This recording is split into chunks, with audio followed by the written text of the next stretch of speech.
Hard to explain. Early in the morning, Su Yunyang hastily finished putting on her makeup, then ran over to the western wing.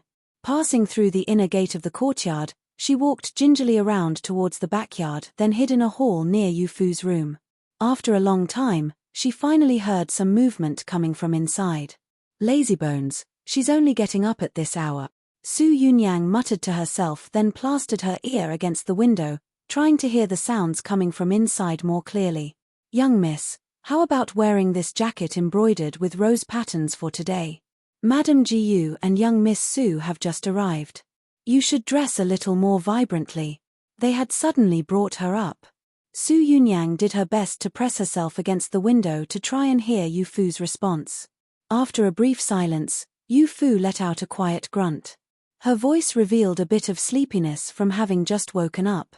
The two younger maidservants misunderstood and thought that she was unhappy. Is young miss unhappy?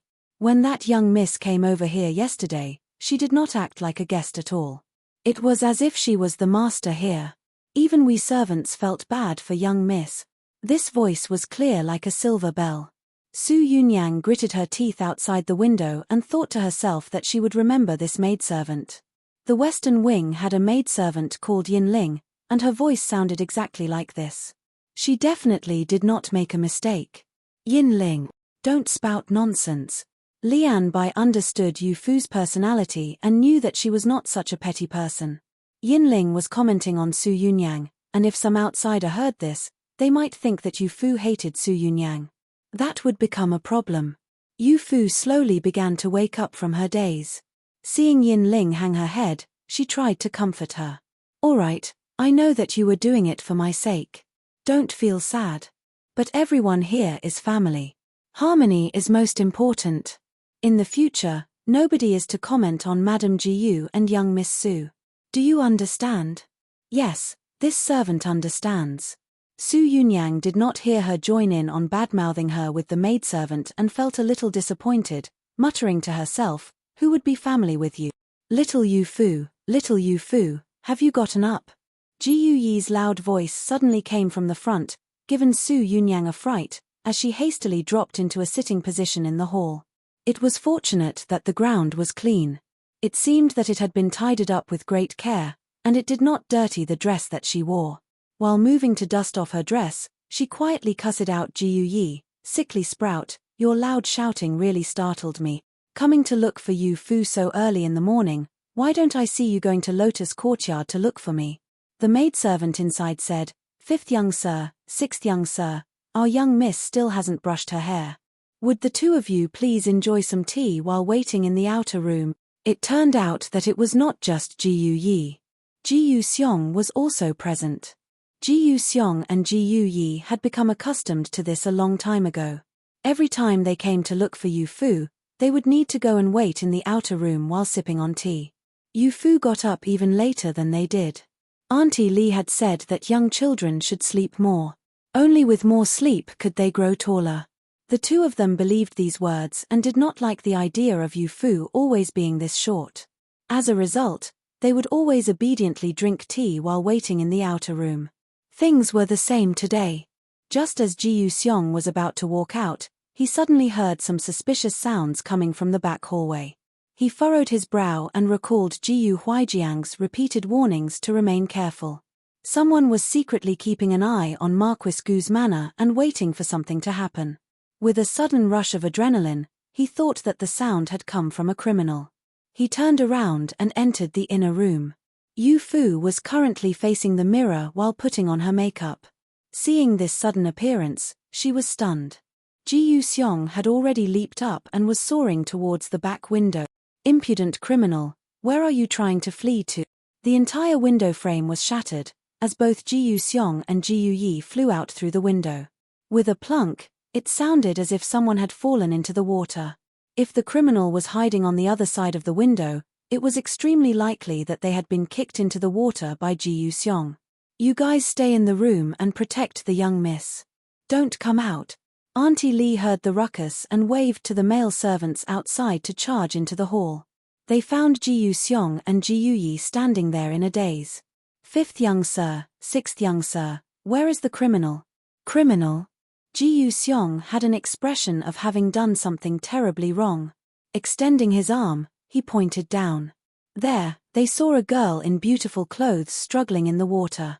Her hair was a mess, and she looked to be in a truly terrible state. Was that not Su Yunyang? Young miss, are you all right? Quickly go and save the young miss. Auntie Lee hastily gestured for the male servants to go down. While Su Yunyang struggled, she also screamed, Ji Yu-yi, you bastard. I won't forgive you. Ji Yu-yi was stunned and looked at Ji Yu-seong. The one who had kicked her into the water was clearly Ji Yu-seong. Why was she cursing at him? Oh right, this tomboy could not tell the difference between him and Ji Yu-seong. Just as Ji Yu-yi was about to speak up and argue back, he saw Ji Yu-seong copy his usual voice and shout at Su Yunyang, the one who got kicked was you, the tomboy. Who told you to sneak around in Yu Fu's courtyard? Come and hit me, you tomboy. After saying this, he immediately ran off as fast as he could. This left Ji Yu-yi standing there in a total daze. Su Yunyang watched Ji Yu-yi run away and angrily slammed a fist into the water, causing a giant splash. Ji Yu-yi saw that things were not good and hastily explained, Ori, tomboy, I'm here. That was Ji Yu-seong. It was Ji Yu-seong who kicked you. Su Yunyang glanced at him sideways and said in an annoyed and miserable voice, Ji Yu-seong, don't even think of taking the blame for that sickly sprout.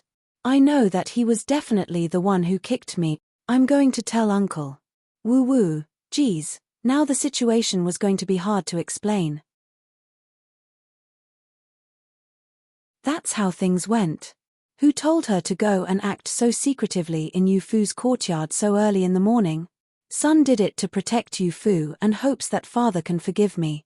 Ji Yu-seong was kneeling on the ground with a look of honor on his face. Fooling around was just fooling around. When in front of Ji Yu Huijiang, he still took responsibility for his actions. It was only then that Su Yunyang knew that it really was Ji Yu-seong who had kicked her. Madame Su sat at the head of the room and thought back to when she had helped Su Yunyang get changed. There was a patch of purple and blue on her body, and this caused her heart to ache. If someone else had her endure such an injury, even if she had to fight to the death, she would get revenge for Su Yunyang. But the person who had given her the injury was Ji Yu-seong. It was her own nephew, and he had not done it with wicked intentions. He had simply mistaken Su Yunyang for an assassin. This left her unable to vent the anger in her heart. In the end, she looked at Yu Fu. This was all her fault. If it was not to protect her, how could Ji Yu-seong start attacking without even verifying the situation? How could Su Yunyang have ended up in this state? You may stand. Ji Yu Huijiang let out a sigh. It was he who had said that anything done to protect Yu Fu could be forgiven. He could not break this promise. Moreover, this matter really could not be blamed on Ji Yu-seong. Yunyang, how is your injury? What did the imperial physician say? Su Yunyang saw that things had escalated. Word of her going to eavesdrop on Yu Fu getting out would not sound good, thus she wanted to patch things up to avoid trouble. Just as she was about to say that she was fine, who knew that Madame Su would be the first to speak, her tone full of resentment. Falling into the water from such a high place, there are large bruises on her body. I fear that it won't get any better for another 10 days to half a month. Ji Yu Huijiang paused for a moment then said, Fortunately, the manor has the best ointments for that.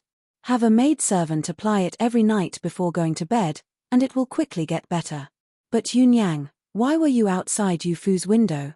Without a change in tone, he turned the conversation in that direction. Su Yunyang knew that what she had done was wrong, and Madame Su did not dare be too biased. I was thinking of going to look for Sister Yu Fu to play, but the western wing is too big, and I ended up getting lost. I heard them speaking from outside the window and could not find the time to go in. Her lying skill was not great. Anyone with a bit of experience would not be deceived by the child's words. This was the case for Ji Yu Huijiang and for Madame Su. Seeing a slight change in Madame Su's expression, Ji Yu Huijiang continued, It's just a misunderstanding. They've grown up fighting and messing around. It's nothing too serious. If eldest sister is angry, let's just have Ji Yu-seong apologize to Yunyang. Sure enough, the atmosphere became formal after the apology, but they no longer felt like family. Madame Su shook her head and looked at Yu Fu once more, saying with displeasure, "In the end, it's you guys who have spoiled Yu Fu rotten. Marquis Gu's manor is extremely secure. Where could an assassin have come from? If not for treating her so preciously, how could Ji Yu Seong have taken action without even checking to see what sort of person was there? It was Ji Yu Seong's actions that hurt Su Yunyang. How could this be related to Yu Fu? This was clearly just Madame Su looking for a punching bag and using Yu Fu to vent." Ji Yu Huijiang thought back to the previous day. After the children had left, he had a long chat with Madame Su about many things. She had reminded him that there might be some problems with Yu Fu's identity and advised him not to treat an adopted daughter overly well. She also reminded him that men and women should not mingle, thus Yu Fu should not be so close with Ji Yu Shubai and the others. The essence of it was that she did not like Yu Fu. Ji Yu Huijiang had also made his stance completely clear. However, this eldest sister had always been accustomed to just making arbitrary decisions. She was not at all willing to listen to him. Even to this moment, she was opposing Yu Fu. "Auntie, this matter was my fault. It's fine if you get angry, beat me, or curse at me, but it's completely unrelated to Yu Fu." Ji Yu Seong hastily stood up and subconsciously moved to protect Yu Fu. Yu Fu also protected him. "Fifth brother was afraid that I would be in danger. Last time, something almost happened when I fell into the water. That's why fifth brother was so nervous. If it was Madame Su or Sister Su, fifth brother would also do the same. He just wants to protect his family." The words were very proper, and they deflected blame from Ji Yu Seong's mistake. They also provided an out for Madame Su and Su Yunyang. Su Yunyang thought about it for a moment and felt that what she had said seemed to be reasonable. She, Ji Yu Seong, and Ji Yu Yi often fought and messed around, but it was not too likely that Ji Yu Seong truly wanted to hurt her. Madame Su's expression, however, did not change much. She could tolerate Ji Yu Seong refuting what she had said, however, she could not tolerate Yu Fu doing the same. Ji Yu Seong was a young sir of Marquis Gu's manor and her nephew.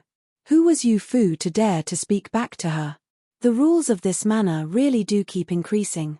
When the adults are speaking, anyone is able to interject. Madame Su sneered and gave an unkind look to Yu Fu. Suddenly, they heard Chi Ju come in and report, "Lord Marquis, the eldest prince has arrived, saying that he is looking for young Miss Yu Fu."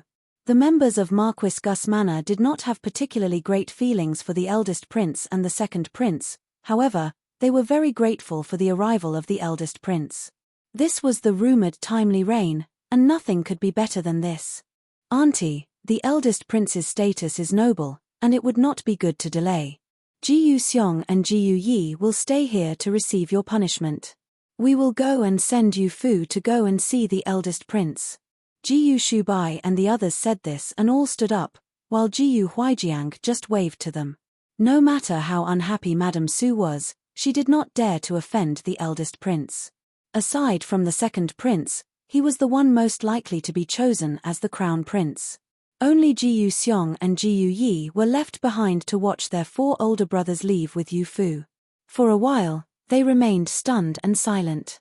Why was it that they had never noticed how mean their older brothers were? The eldest prince, as before, was waiting at the martial arts training ground. When everyone arrived, he was in the middle of taking a sip of tea. Seeing Yu Fu arrive, he quickly stood up and walked toward her. "Little Yu Fu, what happened? Have you been made to suffer?" In his memory, Yu Fu always had a smile, the dimples being especially cute. Today, however, she looked a little down. Her lively eyes were also not as bright as they usually were. Yu Fu subconsciously felt her face and wondered to herself, were her expressions really that obvious? Raising her head to look at everyone's faces made it clear that it really was extremely obvious. Ji Yu Shubai glanced at the eldest prince's teacup and slightly raised an eyebrow. "Eldest prince has been here for a while, right?" The teacup was nearly empty. The eldest prince smiled, "That's right. I came long ago. Hearing that something happened with the young miss related to the family, I told the servants that there was no rush to report my arrival. In any event, I just trained on my own for a bit. How about it, sending someone to report at this time, it didn't cause any disruptions, did I? Rather than a disruption, the eldest prince's arrival really came at the best possible time. Ji Wenqing spoke up. Only now did he realize that this was not as coincidental as he initially believed. The eldest prince had done this on purpose. It was no wonder that he would appear like a timely rain just as Madame Su was opposing Yu Fu. Many thanks, Brother Yi Zhao. Yu Fu picked up on the profound nature of the situation and bowed to him. It was nothing. There's no need to be courteous. The eldest prince gave her a kind smile, then began to discuss martial arts with Jiyu Shubai and the others. Yu Fu obediently went and sat inside to drink tea and eat pastries. Not long later, Jiyu Xiong and Jiyu Yi also came over with Su Yunyang following behind them. Why did Yunyang also come? Jiyu Juji was surprised, and Su Yunyang immediately retorted, "What? Does second brother not wish for me to have come? Naturally, that's not the case. It's just that your injury has not gotten better, and this is a training ground. It's not safe. You should go inside and eat pastries with Yu Fu." Jiyu Juji would never say anything offensive to girls. When Su Yunyang heard him show concern for her injury, she immediately began to smile. Everyone took her to meet the eldest prince before she went inside and sat across from Yu Fu. The maidservants brought out more tea and pastries. Yu Fu liked eating crab cakes and candied fruits. The maidservants brought out more pastries in line with what Yu Fu liked for Su Yunyang. Now, Su Yunyang was unhappy. "I like eating apple roses. I don't like crab cakes. As for these candies, they're for children. I really don't like them." The maidservant who had brought her the snacks was given a fright and did not dare speak. She just bowed and stood in front of her. Yu Fu had been silently eating her snacks. Upon seeing this, she said to the maidservant, "Go and bring some of the foods that the young miss likes. Go quickly. Hold it." The maidservant had been feeling grateful and was just about to leave when Su Yunyang came up with an idea, calling for her to stop. "There's no need to bring anything. I can manage with eating this. You may leave. I have something to speak about with Yu Fu. There's no need to come back." Saying this, she looked over at Yarolan, who was standing behind Yu Fu, and gave her a look. The maidservant who had brought the pastries retreated. However, Yarolan did not pay attention to Su Yunyang's look. Instead, she looked at Yu Fu. Oh, she could not even order around a mere maidservant. Just as Su Yunyang was about to speak out, Yu Fu nodded to Yarolan. Only then did the latter hesitantly depart. Suddenly, they were the only two left inside the room. One quietly and harmlessly ate crab cakes, taking tiny bites while occasionally taking sips of tea. The other did not eat any of the pastries and did not drink any tea. Her eyes were focused on Yu Fu. It was as if she was a pastry laying on the side of the road. "Yu Fu, you must really detest me, huh?" Her words carried ill intent, and Yu Fu froze for a moment, then put the crab cake that she had nibbled back on her plate. "That's not it. Sister Su has a very magnanimous personality. I like you very much." Yu Fu had a very earnest expression. This time, it was Su Yunyang who was stunned. She had prepared a whole number of things to say, wanting to strike back at Yu Fu. Who knew that she would respond like this? She liked her. She was magnanimous. Her carefree words seemed to be earnest. No, she had come to be belligerent. She could not allow Yu Fu's flowery words to overcome her bluster. HMPH. I see you aren't telling the truth. But regardless of whether or not you like me, I don't like you. You're just a girl with an unclear background. I am the one related to Marquis Gu's manor by blood. I am Uncle's actual niece, so why is it that you receive better treatment than I do? That. Then go and tell the head general to dote on you, his niece, more. Su Yunyang looked at her in surprise. There were no defects with this girl's head, right? Why was it that she could not even get an argument started with her? What's the point of telling Uncle? Uncle treats you as if you were his daughter. Everything nice goes to you. If I tell him, would he even listen? This was quite reasonable. Yu Fu nodded, moving her small head. The small silver bells hanging from her head also began to swing. How about this? Whenever the head general gives me something in the future, I will give it to you. How about that?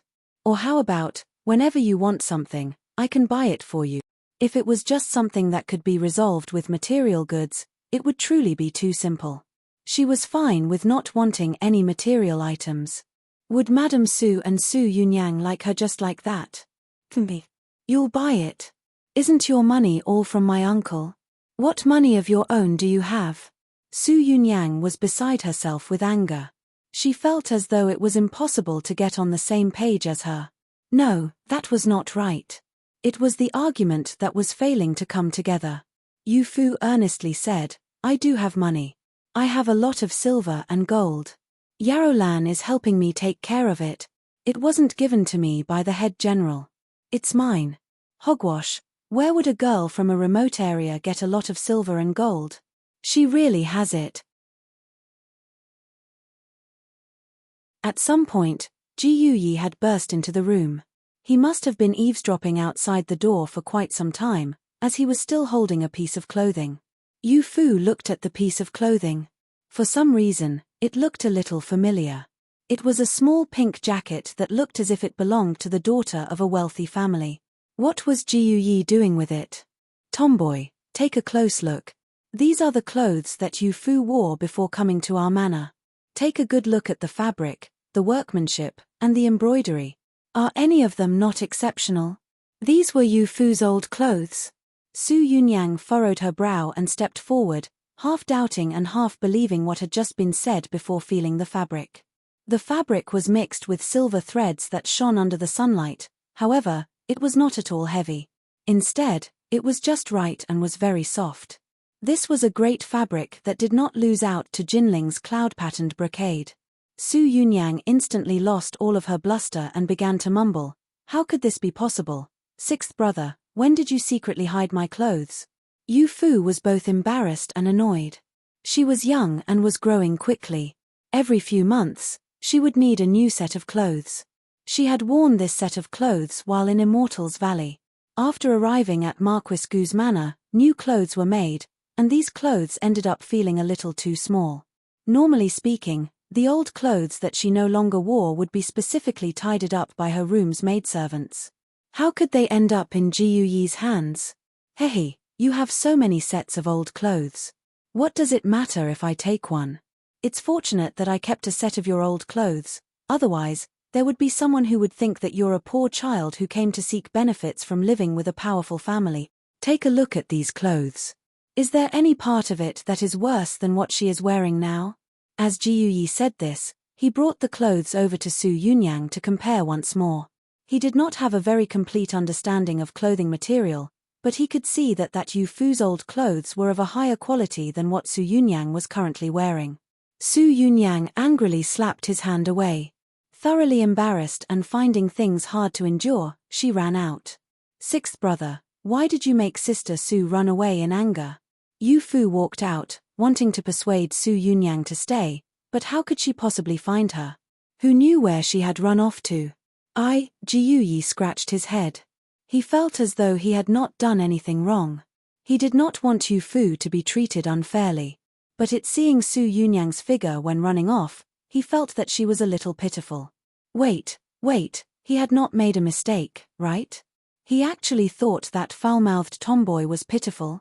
This was definitely a mistaken feeling. It was wrong. What's wrong? With Su Yunyang running off, everyone who was training at the archery range came over and saw Ji Yuyi holding some clothes. Why did you bring this out? Ji Yu Xiong gave him a look, trying to tell him to quickly put the clothes away, however, it was already too late. Ji Yu Shubai walked up and took the clothes from his hand. Looking at the clothes carefully, he then looked at Ji Yuyi as if he was some sort of pervert. These are a young girl's clothes. Yu Fu's. He had never seen Yu Fu wear these clothes. When Yu Fu first came to the manor, he was in Jinling, celebrating Madame Su's birthday. But aside from Yu Fu's clothes, the manor did not have another young girl's clothes that Ji Yuyi would find worthy of being hidden away. Ji Yuyi accepted his fate and nodded, revealing what had just happened. I saw that Yarrow Lan was outside the door, so I came over to listen in. I was worried that the tomboy would bully Yu Fu, who knew that I really would hear her spout some nonsense, so I quickly had someone go back and bring these clothes over to let her take a good look to know that Yu Fu is not just some girl from the wilderness. What sort of girl from the wilderness could wear clothes that were worth more than the clothes of a young miss from an official's manor? The eldest prince's eyes landed on the jacket, and his eyes suddenly narrowed. Who knew what he had thought of? Jiu Juji calmly moved to stand in front of him and took the jacket from his hands and gave it to Yarolan. Quickly go and put this away. Next time, keep a good eye on them, and don't let this little brat, Jiu Yi, sneak away with them. Jiu Shubai looked in his direction and saw the eldest prince behind him. He then thought to himself that this was not good. What if the eldest prince began to have suspicions about Yu Fu's identity? It was possible that this would cause trouble for Marquis Gu's manor. Jiu Yi, you've gone too far in this matter. Yu Fu's a girl. Are the clothes that she wore things that you can hide away just because you want to? If I find out about this happening again, don't even think about setting foot in her western wing again. Jiu Shubai seldomly became stern. His brow slightly furrowed into a fierce angle. The younger brothers did not dare make a sound. Eldest prince, this was just young children messing around. There's no need to take it to heart. Let's continue training. Please. The eldest prince faintly smiled but did not say anything, leaving the room first. Jiu Shubai followed him out. When he stepped out of the room, he turned his head and gave Yu Fu a look. She had always been clever.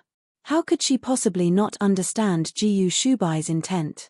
She was immediately shocked and began to worry that the eldest prince might suspect something. It should not be the case, right? He treated her very well and would not do anything to harm her. Little Yu Fu, you aren't mad, right? Everyone had left the room, and Jiu Yi was miserably looking at Yu Fu. He felt that he had caused a huge problem. No, sixth brother, I am not mad. It's just some clothes. If you like them, you can just ask me for them. Don't sneak around and hide them. Really? Jiu Yi was instantly brimming with vigor once more, snorting at Jiu Xiong. Then what was eldest brother being so fierce for? No matter how big of a mistake we've made in the past, he's never been so fierce, but he nearly scared me to death just now. Ha! Jiu Xiong let out a sigh and smacked him on the back of his head. Idiot! You think that eldest brother was really angry at you just for the clothing? How to make her like me, mother? If Yu Fu wasn't some random girl from the wilderness and was actually from an influential family, would still hate her as much. Su Yunyang lay in bed with her clothes partially removed, revealing the snow-white skin of her shoulder and arm. The purple mark on her skin looked particularly ferocious. A pair of hands covered in ointment moved towards the injury and applied it with force. The pain was so much that she almost wanted to leap up. Mother, be gentle. It hurts. Madame Su was seated next to the bed. She was personally taking care of applying the ointment and let out a sigh. Just bear with it a little.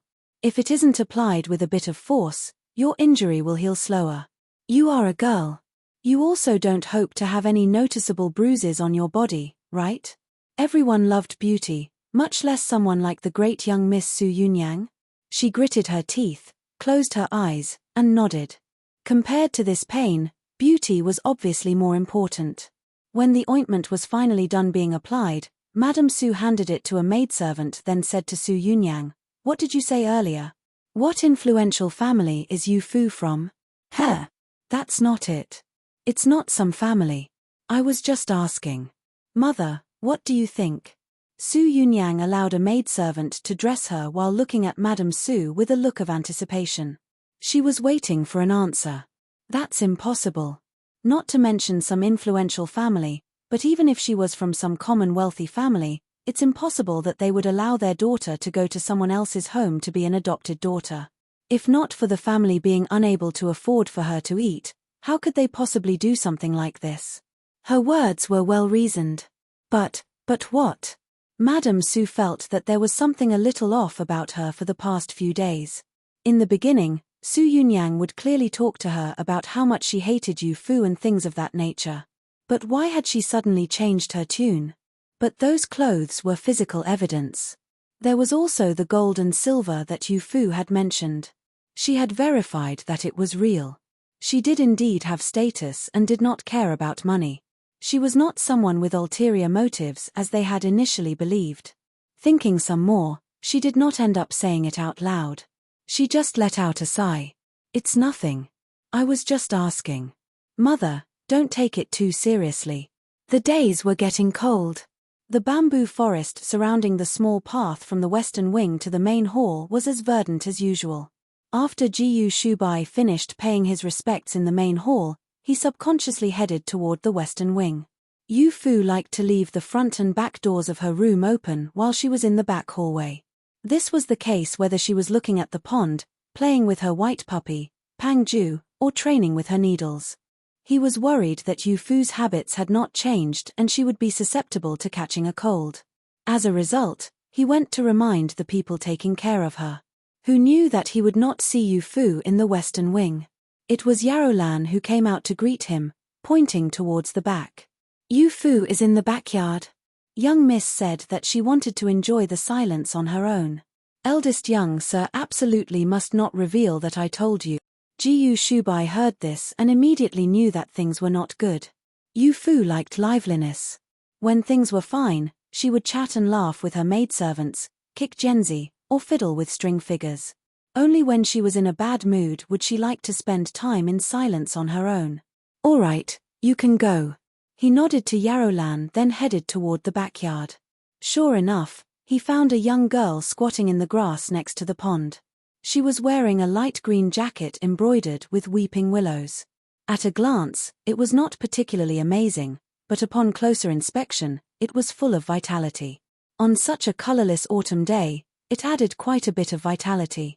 Like a deity of spring abandoned in the human realm, not even the autumn days could hide her radiance. As for the present, the little deity was currently digging at the mud. She held a small twig in her hand and was mindlessly prodding the ground. At her side, a small white dog obediently remained next to her foot. Pang Ju, what do you think I should do? Do about what? Jiyu Shubai suddenly walked up, startling Yu Fu, as she patted her chest. The 12-year-old little girl's chest was slightly rising and falling but could not be seen because of the thick autumn clothes that she wore. With her patting her chest, this movement was revealed, and Jiyu Shubai subconsciously averted his gaze. One must never look at women in such an improper way. Yu Fu was still young and did not understand such things. He could not be so lacking in understanding. Eldest brother, why are you here? I came to see whether or not you were being good, and whether or not you're keeping your windows open even after autumn has arrived. Who knew that your windows would be closed, but you would personally come outside and endure the wind? What would you do if you caught a cold? Yu Fu knew that she was in the wrong and grimaced. Eldest brother, can you teach me how to get other people to like you? Jiyu Shubai nearly laughed out loud. Yu Fu was asking him how to get other people to like her. Could it be that she was not the most likable person? He could not hold back his laughter, and he laughed so hard that his eyes were watery. Who do you want to like you? Is it a male or a female? It's a female. This was good. If Yu Fu wanted to get a male to like her, he would definitely have split that person in half with his sword, or he would stab him so much that he would resemble a honeycomb. A female, her. Then you should ask your second brother. He knows best how to get a girl to like someone. Have you not seen how girls always like to gather around him at every banquet? Jiyu Shubai was enjoying this while also selling out Jiyu Juji. Yu Fu nodded, then suddenly shook her head. That's not it. Second brother is getting young girls to like him. I feel that the older women like eldest brother the most. During the Mid-Autumn Festival's imperial banquet, when I was speaking with the madams from various families, they would always praise you. Older women? Jiyu Shubai instantly understood. Could it be that you want to get auntie to like you? Supporting Yu Fu Jiyu Huijiang, that brash man. He doesn't understand shit. In the distant mountains, fire-red maple leaves drifted around in circles on the surface of the water. A horrifying and shocking shout shook the surroundings, causing 3 ripples to appear on the surface of the water. Even the maple leaves stopped spinning around. Oh no, Master is going crazy again. Let's quickly get out of here. Two young children who were playing near the water quietly snuck off into the forest. Even more people began to seek higher ground. This place had quite a few exquisite pavilions and buildings. Looking up from the bottom of the valley, the tops of cliffs hid above the clouds. Anything further above that could not be seen. That was where Zun Kai, the deity of medicine, lived in Immortal's Valley. This Jiyu Huijiang is both literate and skilled in military affairs, so why is it that he isn't even able to take proper care of a child? If not for Yu Fu herself saying that she wanted to go with him, I would not have allowed him to take Yu Fu away, who knew that this bastard would have no clue how to take care of a child. You lot, quickly go and bring Yu Fu back for me. Two people stood trembling outside the door. Dressed in grey clothes, they cautiously set foot inside the room. Behind the many layers of thin white curtains was Zun Kai, dressed in white clothes, pacing back and forth. His footsteps were as ethereal as a deity, however, his tone was extremely explosive. Deity of medicine, please calm down. Based on our investigation, Marquis Jiyu is treating young Miss Yu Fu very well. It's just that Eastern Ling has people who look upon Marquis Gu's manner negatively. That is why they would do something like push Yu Fu into the water, then that's all the more reason to bring Yu Fu back. Zun Kai instantly cut them off. Thinking about how Yu Fu was suffering while with someone else, he felt extremely miserable. The two outside the door exchanged a glance, then hesitantly said, "But the people who have been pursuing young Miss Yu Fu have not yet left Immortal's Valley. To bring her back at a time like this, wouldn't the sorrow of sending her off the first time have been wasted?" Chemph. Zun Kai angrily snorted. With the many curtains muffling this sound, it sounded much calmer. All right, then don't bring her back for now. But we must not allow Yu Fu to suffer in Eastern Ling. Go and fetch Kuan Wushong. Have him personally go to Eastern Ling to support Yu Fu. In Marquis Gu's manner, Yu Fu spent quite a few days thinking before coming up with a method for getting Madame Su to like her. Auntie, quickly come and taste the dumplings. The days were gradually getting colder. All of the windows in the room were closed, and it would be time to start burning charcoal for warmth after a few more days. Madame Su looked outside through a window at the grey sky, as feelings of loneliness filled her heart. Suddenly, she heard the voice of Jiyu Wenqing and the others. The maidservants had also become lively, but she could not tell what they were saying. She stood up in shock, wanting to see what exactly had happened. There, she saw Jiyu Wenqing personally carrying a stove over. There were even some small pots simmering on it. Wenqing, why are you carrying it yourself? Are you not worried about burning your hands? Madame Su was both happy and worried. If his hands that were used for martial arts were injured even a little, would Eastern Ling not have lost another talent? It's fine, Auntie. Jiyu Wenqing smiled while bringing the stove over to the table. Seeing Su Yunyang come out from the inner room, he smiled and waved to her. Yunyang, you come and have a taste too. The dumplings were made using fresh wild boar meat. It has a rare wild taste to it. It was hunted by eldest brother and the princes. The wild boar did not matter, but the kind intentions behind Jiyu Wenqing personally bringing a stove over were worth far more than any wild meat. All right. Su Yunyang walked over with a smile. Fourth brother, you should also sit and eat. Jiyu Wenqing's calm demeanor was always likable. Even Su Yunyang dropped her obstinate attitude upon seeing him. The maidservants came over and ladled the dumplings out onto a plate. Madame Su took a look, and her heart instantly warmed up. The dumplings were in a weird shape, making it clear that they had not been made by the kitchen staff. They must have been made by Jiyu Wenqing and the others. They looked ugly, but the feelings behind them left a pleasant aftertaste. At first, Madame Su was a little worried about whether or not her nephew would bear a grudge with her over Yu Fu. Now that she saw Jiyu Wenqing bring her dumplings that they had made, she felt at ease.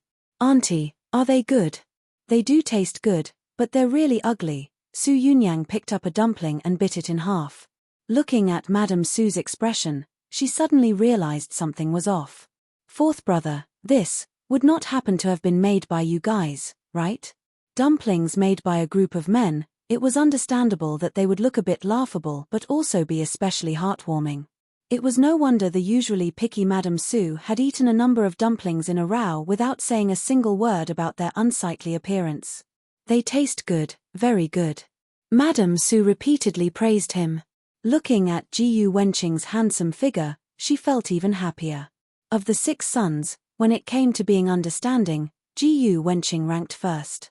She did not have hopes that Su Yunyang would be able to marry Ji Shubai, as he was the heir to Marquis Gu's manor and the future Lord Marquis. He would need a wife from an equally noble family. She just hoped that Su Yunyang would be able to marry someone like Ji Wenqing. Even if she was a little willful, she would be taken care of. Wenqing, these dumplings were made by you guys, right? I've really troubled you. Auntie knows how filial you are. Ji Wenqing smiled, maintaining his usual calmness. Auntie, these dumplings were made by Yu Fu. It was Yu Fu showing respect to you. What? Made by Yu Fu? Su Yunyang put down her chopsticks and very vigilantly said, why is she being so kind? There wouldn't be any poison in these dumplings, right? I heard the servants say that she's a practitioner of poison. She even poisoned Qi Ting. Accept it, fourth brother. How did it go? Did Madame Su like it? Ji Wenqing returned to the western wing, and Yu Fu hastily went up to greet him. Small spots of flour were still sticking to her small face. He reached out a hand and rubbed the top of her nose, covering his finger in a layer of white powder. Bringing it down for Yu Fu to see, Yu Fu began to giggle. This was her first time making dumplings. In the beginning, she was a complete mess, and her entire body was covered in flour. She worked for a long time before making some that had a decent shape. She then asked Ji Wenqing to send them to Madame Su's place for her. She would use this method to try and get her to like her. Hearing Yu Fu laugh, Ji Wenqing also laughed. She did. Auntie really liked them. Really? Yu Fu leaped with joy. As Ji Wenqing smiled, his eyes gradually began to dim. He did not reveal the whole truth. Madame Su's initial assessment was that she liked it. After knowing that they had been made by Yu Fu, she actually declined to eat any more. On the surface, she was polite and said that Yu Fu had been considerate. Her eyes had a distant look. It seemed that this method was not too effective. He needed to help Yu Fu come up with other ideas. A few days later, Madame Su went to see Ji Huaijiang. She saw that he was soaking his feet, and there was a sweet smell in the room. Why have you decided to soak your feet in the middle of the day? This smell is quite nice. The two of them were roughly the same age, and they were siblings born from the same parents, thus there was no need to avoid such topics. Ji Huaijiang continued to remain seated and said, eldest sister, please sit. I'll be done in a moment. I'm not soaking my feet. I have some old injuries, and Yu Fu has prescribed me some medicine to keep the cold away. So it was for the sake of staving off the cold. Madame Su could not help but take a couple extra looks. Ji Huaijiang had a sudden realization. Madame Su was someone who was quite afraid of the cold. How about you also have Yu Fu prepare some for you? Adjusting the medicine based on the person would be a little more effective. Hearing Yu Fu get brought up, Madame Su subconsciously shook her head. I know that she is a disciple of the deity of medicine, but I heard that she is a practitioner of poison, nor a practitioner of medicine. The medicine that she prepares. Madame Su hesitated for a moment, reaching a hand out towards the basin that Ji Huaijiang was soaking his feet in. She wanted to take out a bit of the medicine to see what exactly it was. Ji Huaijiang suddenly raised his head and smiled honestly. Eldest sister really is smart. This is indeed poison. The outreached hand was quickly pulled back. Madame Su subconsciously wiped her hand with a handkerchief. It was fortunate that she did not come into contact with the medicine and only touched a bit of the water. She's actually using poisonous herbs to fend off the cold. And you believe her? She was so frightened that she wanted to pull Ji Huaijiang's feet out, but the latter waved his hand and did not allow her to get close. He then pulled his feet out and dried off his feet. Yu Fu had said that he should soak his feet for a quarter of an hour, and it had just reached that time. Eldest sister, don't you think that I look perfectly fine? Now that he had pulled his feet out of the basin, Jiyu Huaijiang stood up and did a quick stretch. Madame Su observed that he was only wearing a white shirt, yet his face was red. His spirits were even better than before autumn had arrived. No, that was wrong. People who feared the cold would become more and more listless as the days became colder. Jiyu Huaijiang, with all of his injuries, should have been affected by the cold. Why was it that he looked like there was nothing wrong? Could it be that the poisonous herbs that Yu Fu had used to stave off the cold really were effective? Amitabha, it's because you are fortunate and have a strong life force that you are fine. Don't believe Yu Fu for everything, after all, she isn't your actual daughter. Madame Su said this on the surface but, in the end, did not say anything about not allowing Jiyu Huaijiang to continue using this treatment. Jiyu Huaijiang smiled but did not say anything. Putting on his outer clothes, he then went out to speak with her. It seemed that Yu Fu's attempts to make Madame Su happy over the past few days was having a bit of an effect. I know. There's no need to worry about it. My life was saved by her. Even if she wanted to reclaim it, so what? Moreover, Yu Fu would not do anything to harm me. Eldest sister understands this quite clearly. She just could not bring herself to put aside her stature and accept Yu Fu. It was not that she truly suspected Yu Fu would harm them. What do you mean reclaim? You are not allowed to say such inauspicious things. In the manner, Yu Fu does not need to worry about any of the necessities and can enjoy being a great young miss. It's natural that she wouldn't want to harm you. Without you, how could she be a young miss? Madame Su curled her lips into a smirk but still ended up asking about the herbs used. Do tell, what exactly is the deal with those poisonous herbs? With so many of them mixed together, is there really no harm to people? Jiyu Huaijiang said, Yu Fu said that medicine is 30% poison. Medicine and poison are the same things at their essence. There are times when normal medicine can take a person's life, and there are times when a poison can save a person's life.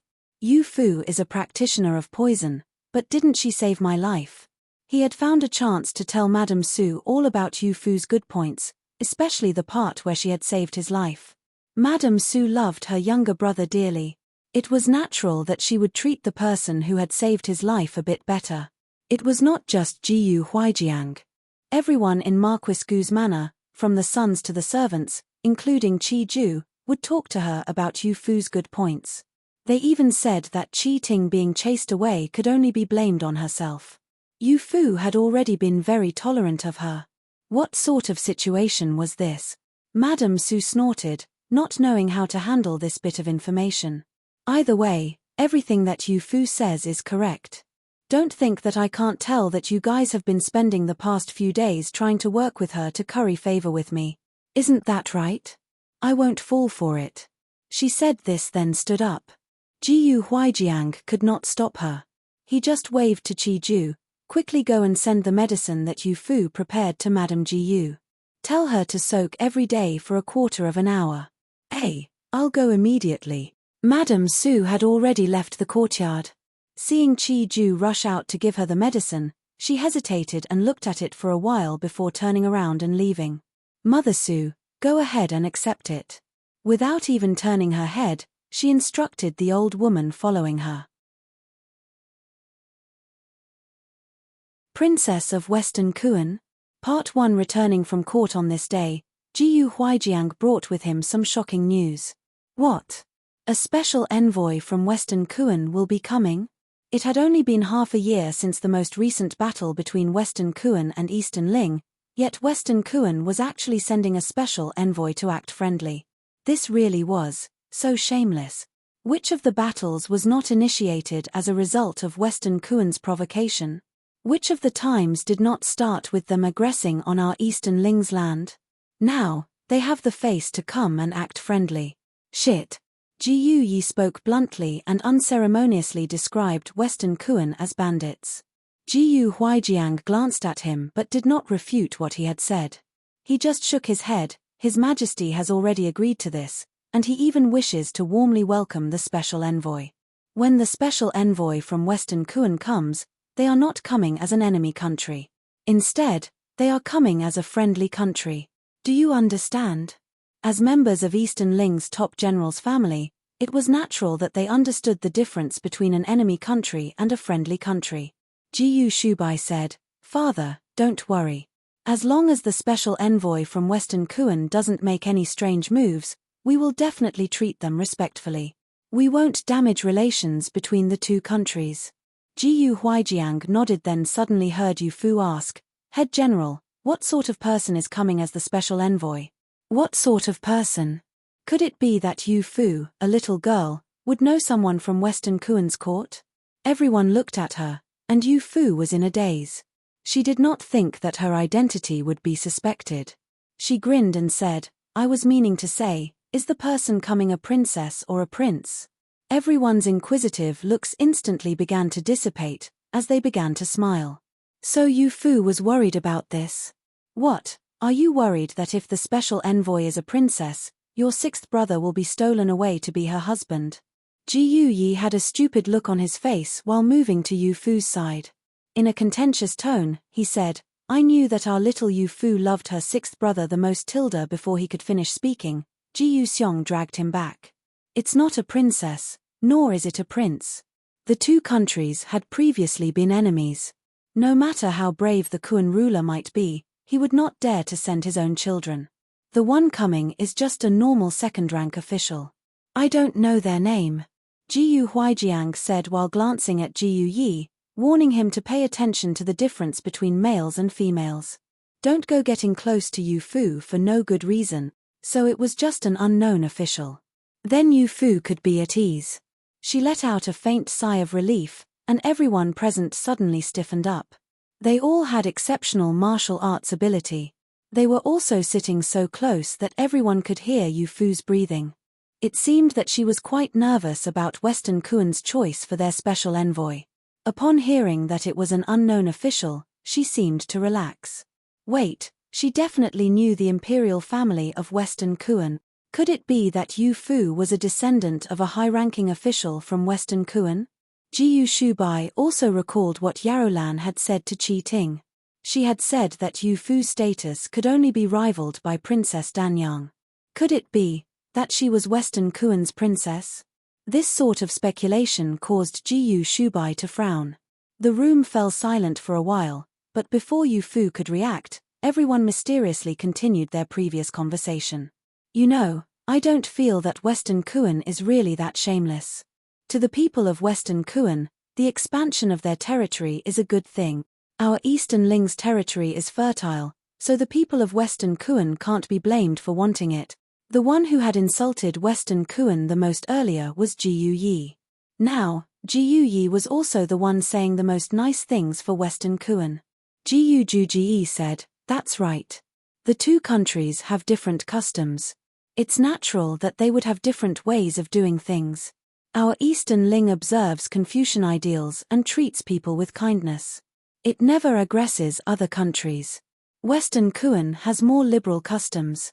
Even women can set foot on the battlefield. It's just that they're a little belligerent, a little belligerent." That's right, that's right. Jiyu Wenqing glanced at Yu Fu and also said something nice about Western Kuan. Yu Fu was completely confused. "Sixth brother, weren't you someone who hated Western Kuan the most? Head General was even affected by a poison arrow shot by someone from Western Kuan. Why are you saying that they can't be blamed? When have I ever hated Western Kuan? It never happened." Jiyu Yi refused to admit it, even using Jiyu Huijiang as a meat shield. Father even said that Western Kuan sending out a special envoy to Eastern Ling means that they are friendly with Eastern Ling. How can we hate a friendly country? That's not good, not good. Yu Fu could not figure out what he was saying and just blindly nodded. When everyone dispersed, Jiyu Shubai headed toward the outer study while nobody was paying attention. The outer study had a number of books on the neighboring countries. He was going to take a look at whether or not Western Kuan had lost a princess. Eldest brother. A figure suddenly appeared behind him on the small path. It turned out to be Jiyu Juji. He happened to be looking at him with a ponderous expression. "It's so late. What is eldest brother going to the outer study for?" Jiyu Shubai was stunned and pretended that everything was normal. "Well, since it's so late, what is second brother doing here?" He could not reveal Yu Fu's secret and could only speak vaguely. Jiyu Juji stepped forward and placed a hand on his shoulder. Eldest brother, stop pretending. Even that brat Jiyu Yi noticed. Do you think I can't tell? It's very likely that Yu Fu is someone from Western Kuan. Based on her academic level and habits, it's even possible that she's a child of a prominent family. Child of a prominent family? Jiyu Shubai smiled and thought to himself that as long as she was not a princess of Western Kuan, it would be fine. If Yin Yang found out that Marquis Gu's manor had taken in a princess of Western Kuan, it would be inevitable that he would accuse them of the crime of working for the enemy. That would truly be bad. Let's go then. Let's go to the outer study to see Western Kuan's books to see if we can find some clues. The two walked off together. At the same time, Jiyu Huijiang gave the order for some people to go into Western Kuan to investigate. If Yu Fu's identity is discovered, it must not be revealed. If not, someone with ulterior motives will use that to make a statement. Young Miss, the maidservant of the cousin's young miss has come. Yarrow Lan entered through the door like a whirlwind and headed straight for Yu Fu, speaking to her while giggling. Lian Bai and the others looked at them while quietly worrying about what Su Yunyang might do this time. Yu Fu was surprised and said, Sister Su wants me to go shopping with her. Who else is going? Her maidservant did not say. Young miss, Lord Marquis said that you need to pay attention to your safety. If it's not necessary, avoid going outside. With so many people wandering around in the streets, how about not going? Yarrow Lan mumbled, but Yu Fu understood. In truth, she did really wanted to go out and play. The reason that she even mentioned stopping her was that she herself did not want to go out with Su Yunyang. Then go and ask Head General. If he agrees to it, I will bring you guys out to play. How about it? Yu Fu smiled and turned to look at Lian Zhu, Lian Bai, and the others. The two older maidservants could not hold back and began to smile. Yin Ling and Yin Shui, the two younger maidservants, were even more excited. You guys, keep it down a little, or the roof might collapse. Auntie Li entered behind them and deliberately put on a mean look to lecture Yin Lin and Yin Shui, and the two immediately fell silent. Forget it, I know that you guys have gotten used to being restrained while in the manor. If Lord Marquis agrees, it would be fine if you accompanied the young miss out to play. Seeing the two of them shrink back like frightened rabbits, Auntie Li could not stop the corners of her lips from curling into a smile. Yu Fu quickly sent a maidservant to ask Jiyu Huijiang. They had obtained his approval, but they would need to bring some older brothers to provide them with security. Sending another group to ask around, Jiyu Xiong and Jiyu Yi had been kept back by Teacher Lin, while Jiyu Wenqing was with Madame Su as a guest. Then we'll have to ask eldest brother and second brother to go out with us. Third brother will most likely be training. He doesn't like busy places, so I don't know if he would want to go out with us. When Su Yunyang arrived at the entrance of the manor with her two maidservants, Jiyu Shubai and Jiyu Juji were already there. Even Jiyu Hanmo was there. What caused her to do a double take was that Yu Fu had brought a total of 5 maidservants. What a grand occasion! She immediately felt displeased and stepped forward while waving her handkerchief. Why are you bringing so many maidservants out with you? Bringing so many people with you is really conspicuous. If you want to feel mighty, do it in the manor. Don't go out to cause trouble. If not for the fact that they were the only 2 young girls in the manor, she would not want to go out with Yu Fu.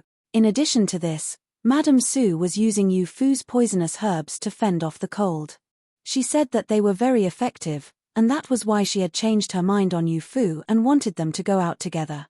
Who knew that she would actually bring out such a grand parade? Comparatively, she looked quite shabby for only having 2 maidservants behind her. Lian Zhu and Lian Bai quickly hid their smiles upon hearing this. Standing there, they felt that neither advancing nor retreating were correct. Young miss, how about we don't go? Just bringing Yarrow Lan will be fine, Lian Bai spoke in a small voice. Sister Su has misunderstood. It's not to appear mighty.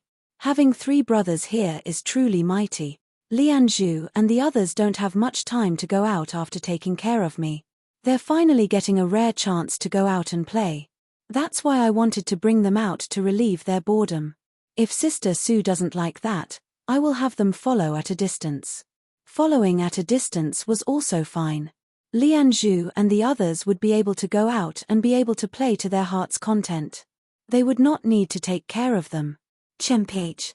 Su Yunyang begrudgingly agreed, then looked at Jiyu Shubai and came up with a wicked idea. Eldest brother, let's go.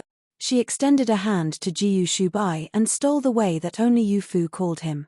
Yu Fu was stunned, as a pair of large and warm hands wrapped around her hand, carefully protecting it in his palm. Jiyu Shubai held Yu Fu's hand and indifferently said to Su Yunyang, "You should call me cousin. Also, boys and girls should not get too close." After saying this, he did not wait for her to reply and just started walking out with Yu Fu in tow. Su Yunyang was frozen in place and only managed to recover after a long while, shouting at their backs, "Then is Yu Fu not a girl?" Arriving at the corner, they found a crowd of people gathered around in a circle. The sound of a beating drum could be heard coming from the middle. Out of curiosity, they stepped forward and found a father and son duo putting on a performance. Their performance was particularly interesting. It was snake taming. They initially thought that the two girls would be afraid, but who knew that Su Yunyang would be brave enough to want to watch such a thing. Yu Fu also seemed to be accustomed to seeing such a thing, as she did not have much of a reaction. Since the two girls were not afraid, they would just watch for a while. To the guests passing by, "Don't miss it. This venomous snake is one that I caught in Shenongjia. It's matchlessly venomous." The man performing the snake taming saw that there were more and more people gathering around, and there was no shortage of those with money to spare. He quickly had his young son bring out the treasure that was hidden at the bottom of the chest.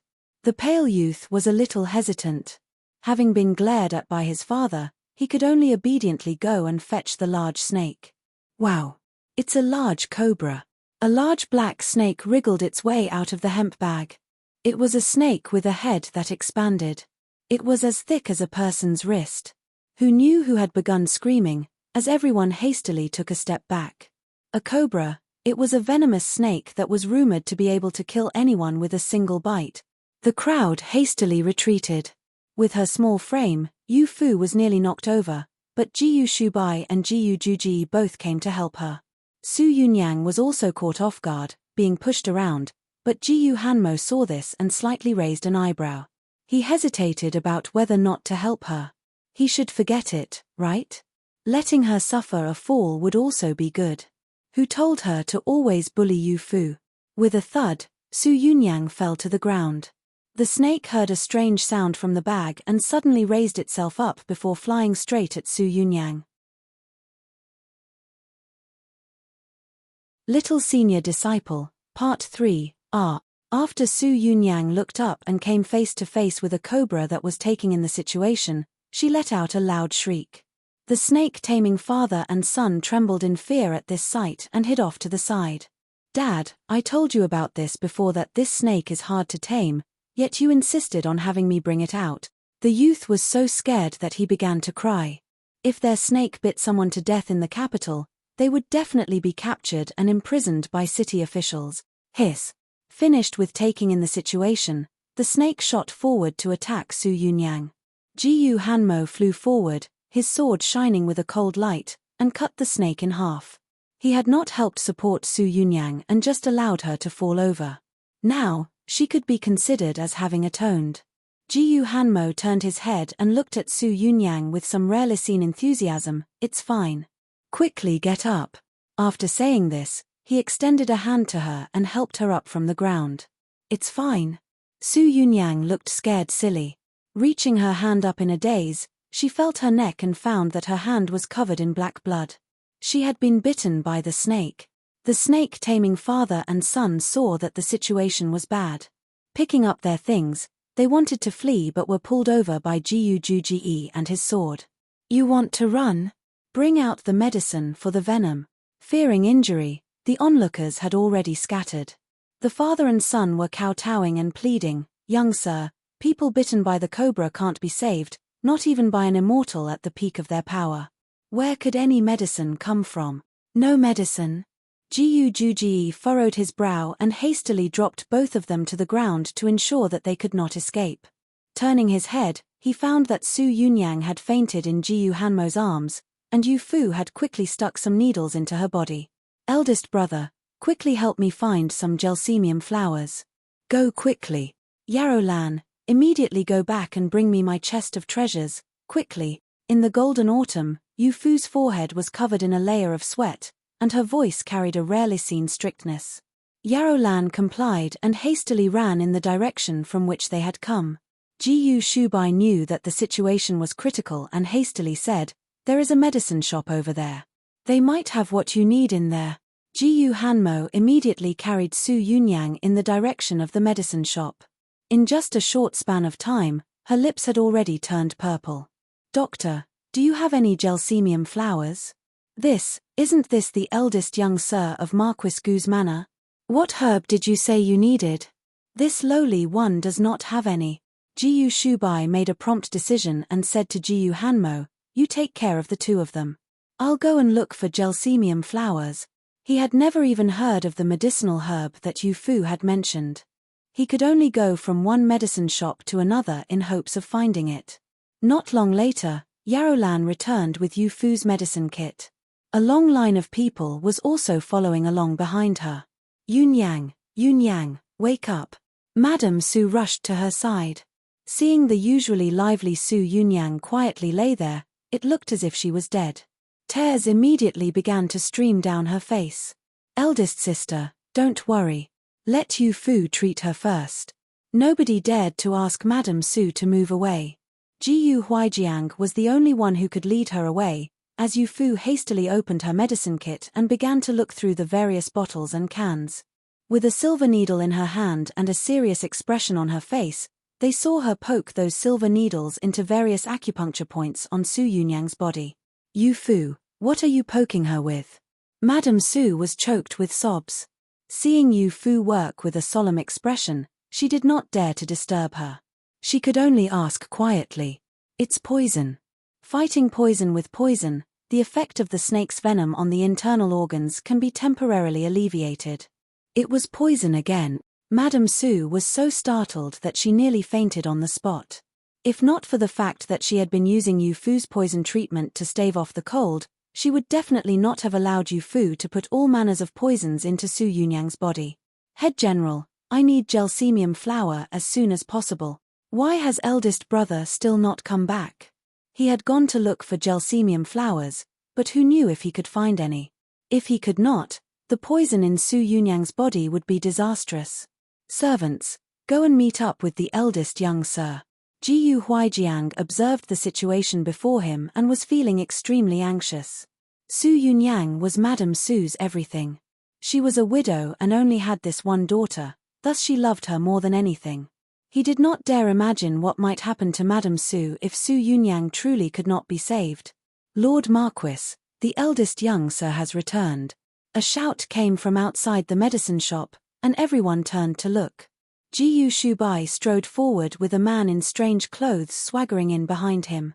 This person was tall, strong, and rather handsome. It was just his clothes that did not match. No, it seemed that this was Western Kuan's fashion. Who was it that was bitten by a snake and needs gelsemium flowers? The man spoke slowly, but his tone showed that he took delight in the misfortune of others. It was clear that he was in dire need of a spanking. Why had Jiyu Shubai brought this sort of person back? He immediately saw a young girl seated next to the sofa wearing a small red jacket with a round embroidery that left a bit of her snow-white neck exposed. She was currently performing acupuncture for the girl laying on the sofa who had been bitten by a snake. She was young, but her technique was great. Even through clothing, she did not miss a single acupuncture point. To her side was a strange medicine kit. Based on the smell coming from the kit was filled with exceptional poisons. Yes, these were nice things. On this entire continent, there were not many little girls on this level. At any rate, he had only ever seen one. That person also happened to be in Eastern Ling. Hold on. Was it not this little girl in front of him? The man who delighted in the misfortune of others immediately became respectful and cautious, tentatively calling out, "Little senior disciple?" Seventh Prince of Western Kuan Yu Fu heard this familiar voice and turned her head, the silver needle in her hand coming to a stop. The serious expression on the beautiful little girl's face gave him quite a fright. Little Seventh. Yu Fu knew this guy. Everyone could not help but begin to re-evaluate him. As Jiyu Shubai said, the special envoy from Western Kuan arrived in the capital today. While I was searching for the gelsemium flowers, I happened to run into him. He said that he had some, thus I brought him over. Jiyu Shubai was also unclear about his background and only knew that he was one of the special envoys. At the time, he was in a rush and did not think about it too much. Carefully looking at him now, he found that the person before him was wearing unusual clothes and had a loud presence. He did not seem like an ordinary envoy. He actually knew Yu Fu and referred to her as little senior disciple. Everyone was confused, not knowing why a man in his 20s would call Yu Fu, a 12-year-old little girl, senior disciple. You have gelsemium flowers, correct? Quickly bring it out. Yu Fu's tone was very conversational, but it also carried a commanding quality. It was as if she was ordering around her own maidservant. No, she always treated Lian Zhu, Lian Bai, and the others very warmly. There was never a commanding tone. Who exactly was this man? Focused on saving a life, Yu Fu did not have any desire to chat with him, nor did she think that she needed to explain things to everyone else. She just coolly extended a hand to request the items. Sure enough, the man obediently pulled out the gelsemium flower from his sleeve. It was a herb that resembled honeysuckle. Furthermore, he handed it over with both hands. Yu Fu pried Su Yunyang's mouth open and directly placed the entire herb into her mouth but did not care whether or not if she swallowed it. Are you not going to cut it a little? The man covered his face. It seemed as though he could not bear to watch this directly. There's no time. By the time that it gets cut up, the snake venom will have assaulted her brain. Yu Fu saw that she could not swallow the herb, thus she simply started pushing the medicine down. This was a sight that left everyone watching in a complete daze. Apparently, medicine could be taken like this too. TSK, what a wicked person. A gelsemium flower the size of a fingernail is enough to poison Shunnong to death, yet you actually placed an entire clump of it into her mouth. The man was still happy to delight in the misfortune of others. What did you say? What is this about poisoning Shunnong to death? Madame Su looked at him in complete shock. Was this gelsemium flower not meant to counteract the snake venom? How could it poison a person to death? The man looked over. There were tears still lingering on Madame Su's face. He then looked over at the girl laying on the bed. Although Yu Fu had pried open her mouth to shove in some medicine, he could still notice the similarities between the two. This one would be the patient's mother, right? The man's tone changed and suddenly became serious. Did you not know? This gelsemium flower is also known as heartbreak herb. Legend has it that Shunnong was tasting all manners of herbs. At the very end, Shunnong saw a yellow flower in bloom. He ate a petal and died after his organs failed. This sort of herb was the heartbreak herb. Madame Su's eyes rolled back and immediately fainted. Everyone hastily rushed to her side, and Jiyu Huaijiang gave this man an unhappy look. This glance caused the man to tremble and become startled. Jiyu Huaijiang was a god of war on the battlefield. He was the head general of Eastern Ling who had won countless battles. He was also a nightmare for the people of Western Kuan. Rumors said that he was invincible, possessed great skill in martial arts, and no evil could get near him. Even the Kunlun snow was healed without the need for medicine. In the beginning, he actually believed this to be the case. It was only after hearing that Yu Fu was at Jiyu Huaijiang's side that he finally found out being healed without medicine was bullshit. It was clearly Yu Fu who had treated the poison. Greetings, Lord Marquis Jiyu. He respectfully bowed. Just as Jiyu Huaijiang was about to ask about his identity, some movement suddenly came from Yu Fu's side. She had finally managed to stuff all of the gelsemium flower into Su Yunyang's mouth and instructed a maidservant to pour some water into Su Yunyang's mouth. Wiping the sweat from her brow, she stood up. Madame Su, Sister Su has already, huh? How did Madame Su end up fainting? When she had been focusing on treating her patient, She was completely oblivious to everything else that was happening. "Oh, it's fine. How is Yun Yang?" Jiyu Huijiang glanced at Madame Su. Older people could not endure such a shock. She would be fine after a little bit of time. Sister Su is already fine. She will wake up after a little while. Since both the cobra and the gelsemium flower come from Shenongjia, they both possess similar characteristics. I used acupuncture to seal her meridians, and the poisonous herbs will break through the snake venom. It's just that she will be quite weak for a while. It was good that she was fine. Everyone let out a sigh of relief, especially Jiyu Hanmo, who had refused to act in a time of need. If Su Yunyang really did end up dying from the snake venom, he would have blamed himself for the rest of his life. He would have always regretted not reaching out to help Su Yunyang. Thinking of this, he gave Yu Fu a sincere look of gratitude. "Young miss must be extremely tired, right?" Yarolan stepped forward and used a handkerchief to wipe away the sweat. Every time that Yu Fu did something seriously, she would sweat profusely. Her demeanor would also become extremely serious. Little senior disciple quickly explained to Lord Marquis Jiyu. "I'm too scared." The man shrugged his shoulders and threw up his hands. Being stared at by Jiyu Huijiang's imposing gaze, he was afraid that this stare would bore a hole through him. "Oh, right." Yu Fu tugged at the man's sleeve and said slightly awkwardly, He is my junior disciple." Would she need to reveal his true identity? Yu Fu's head was hurting from thinking too hard. She knew that the man before her did not have his name listed as part of the special envoy. His status was a little too unique. She was afraid that saying it out loud would cause trouble. "My name is Kuan Wushong. I am the 7th Prince of Western Kuan." The man did not wait for Yu Fu to finish speaking and introduced himself. After saying this, he even looked at Yu Fu delightedly. "Kuan Wushong, the 7th Prince of Western Kuan?" Jiyu Shubai's heart skipped a beat, as he thought to himself that things were not good. Yu Fu knew the 7th Prince of Western Kuan. Could it be that she really was a princess of Western Kuan?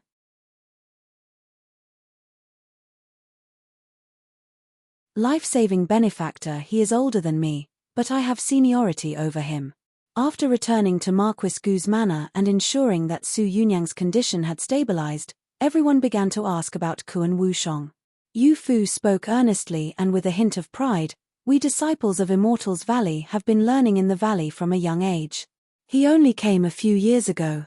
Master said that the people of Western Kuan came to learn in order to deal with people of Eastern Ling. Master has remained neutral and has not done much to look after students with such intentions. Even if he is the 7th Prince of Western Kuan, he is just a lackey in the valley." PFT. Ji Yu Yi nearly spat out a mouthful of tea. "Little Yu Fu, your master is truly too interesting.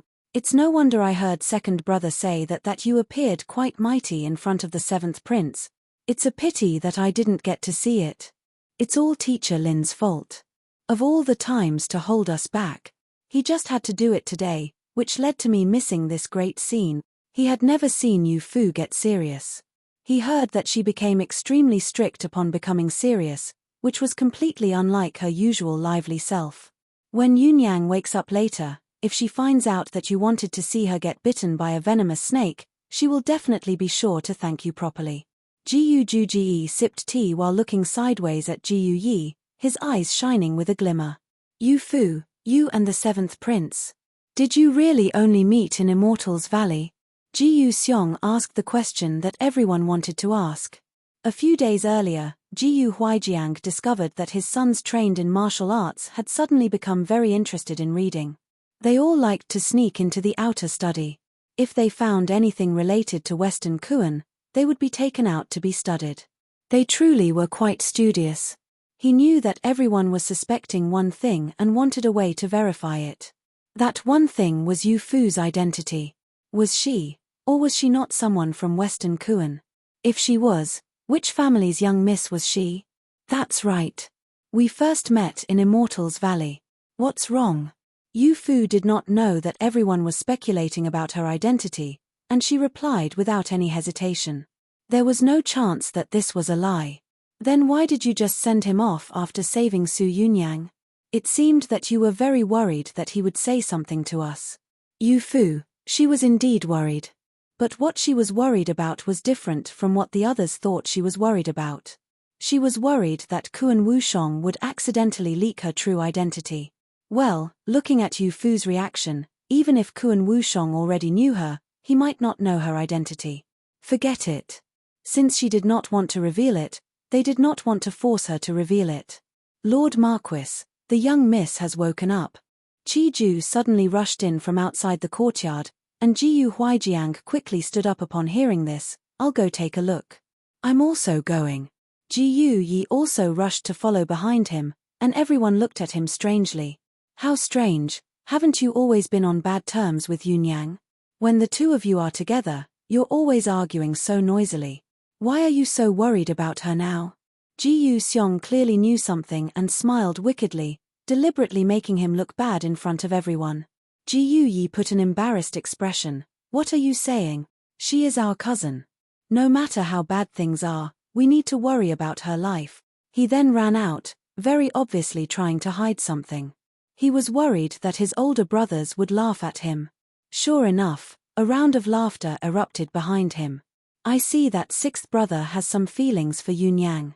He's just too scared to admit it. The two of them have been arguing and fighting since childhood, but it's clear that there are feelings between the two. That's right, let's also go and take a look. Saying this, everyone followed along and headed toward Lotus Courtyard. In the inner room, Madame Su lay next to the bed, her face slightly pale. When everyone entered the room, they saw Su Yunyang laying on the bed with a mauve bed curtain covering half of her face. On the half of her face that was exposed, her complexion was not bad. The venom must no longer be a problem. It was just that she had not yet woken up. Auntie, you have not yet fully recovered. You should go back and rest. Everyone began pleading with Madame Su, but she gently shook her head. It's just a chronic illness. It's not a big problem. I'm going to wait here for Yunyang to wake up. Only like this can I feel at ease. In the group, she saw Yu Fu standing next to Jiyu Shubai, and her eyes lit up a little. Jiyu Shubai thought to himself that this was not good. Yu Fu's methods for treating Su Yunyang looked quite vicious. Madame Su would not be thinking of blaming her, right? Yu Fu, come over here. Sure enough, Madame Su waved to her. Before anyone could stop her, Yu Fu had already begun walking over. Madame Su, the situation today required expedience, and I could only use a risky method to treat Sister Su's condition. Please do not think poorly. What sort of thing are you saying? Could it be that I am such an unreasonable person to you? Madame Su cut her off, but her tone was warmer than it had ever been before. She pulled Yu Fu into a hug, and a pair of warm tears streamed down her face. You are Yunyang's life-saving benefactor. If Yunyang did not survive, I too could not live on. We have not treated you kindly, yet you saved Yunyang's life. How should I thank you? As a woman of noble birth who had experienced many things in life and endured many hardships, she was very practiced in not letting her emotions show. To allow tears to fall in front of Yu Fu, it could be seen just how grateful she felt. Having been pulled into her embrace, Yu Fu could smell the scent of jasmine flower in her hair and suddenly felt very nostalgic. This was the smell of her mother. She smiled and shook her head. This was something that I should do. Sister Su treated me very well. She was the one who invited me to go out. It was only because of this that I had a chance to save her. Ever since Su Yunyang recovered, it was as if she had become a totally different person.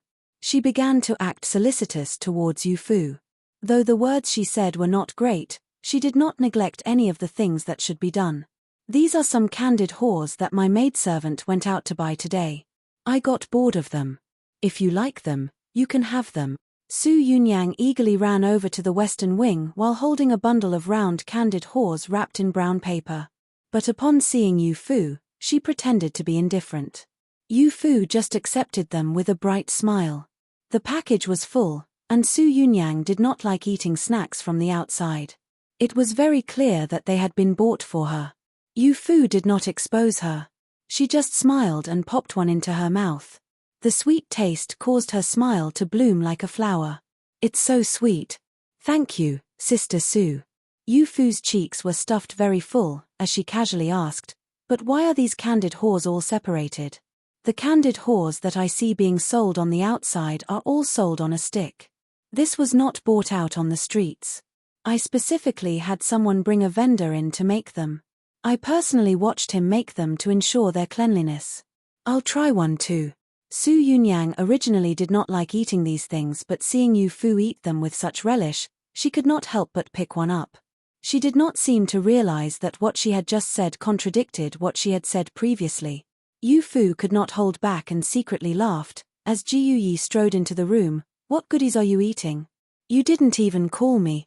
Upon seeing the red candid haws in the package, he reached out and snatched one, then tossed it into his mouth. He then saw the half-eaten one in Su Yunyang's hand. "Don't you never eat candid haws, saying that the things bought on the streets can't be clean? How did you end up eating them today? These were definitely not unclean candid haws."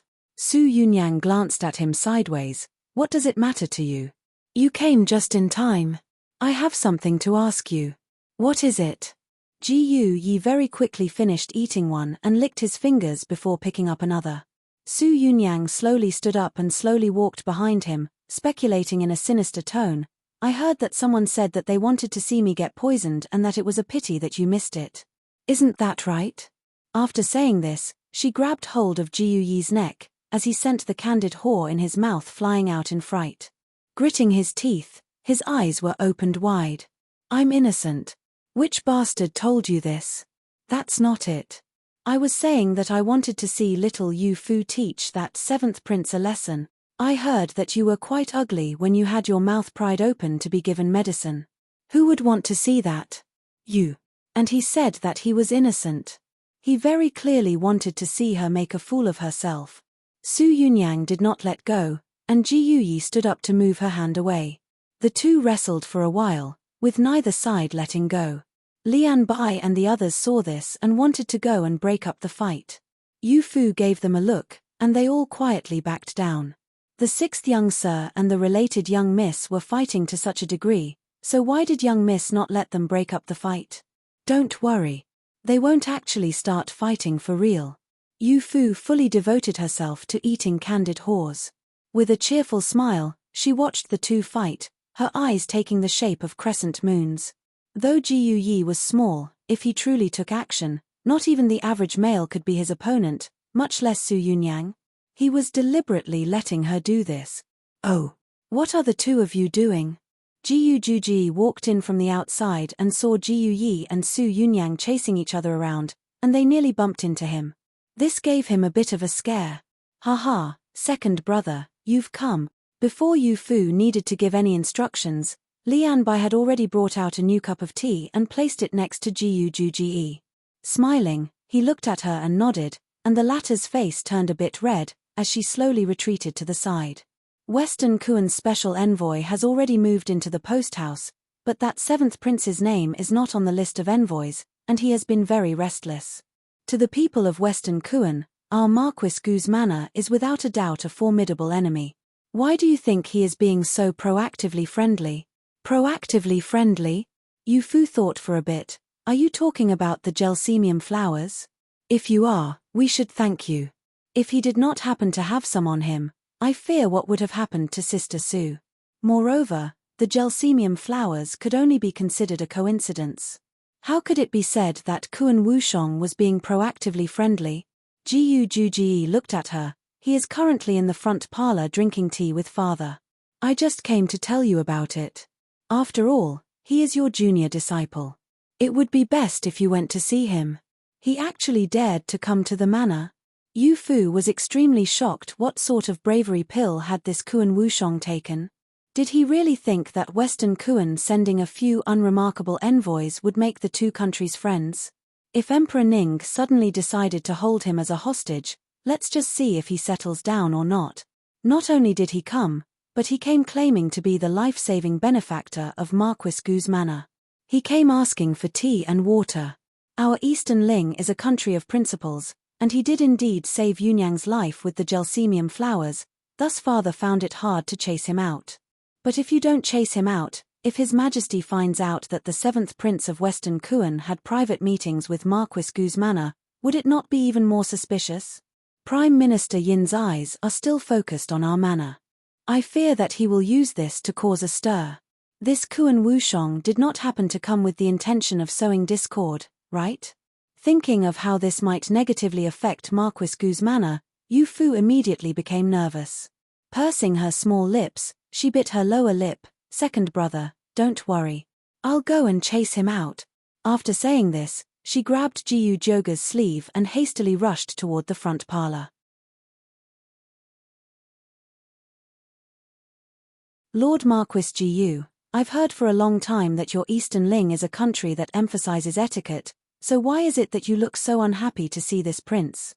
Kuan Wushong had a bargaining chip, thus he was not as polite to Jiyu Huijiang as before.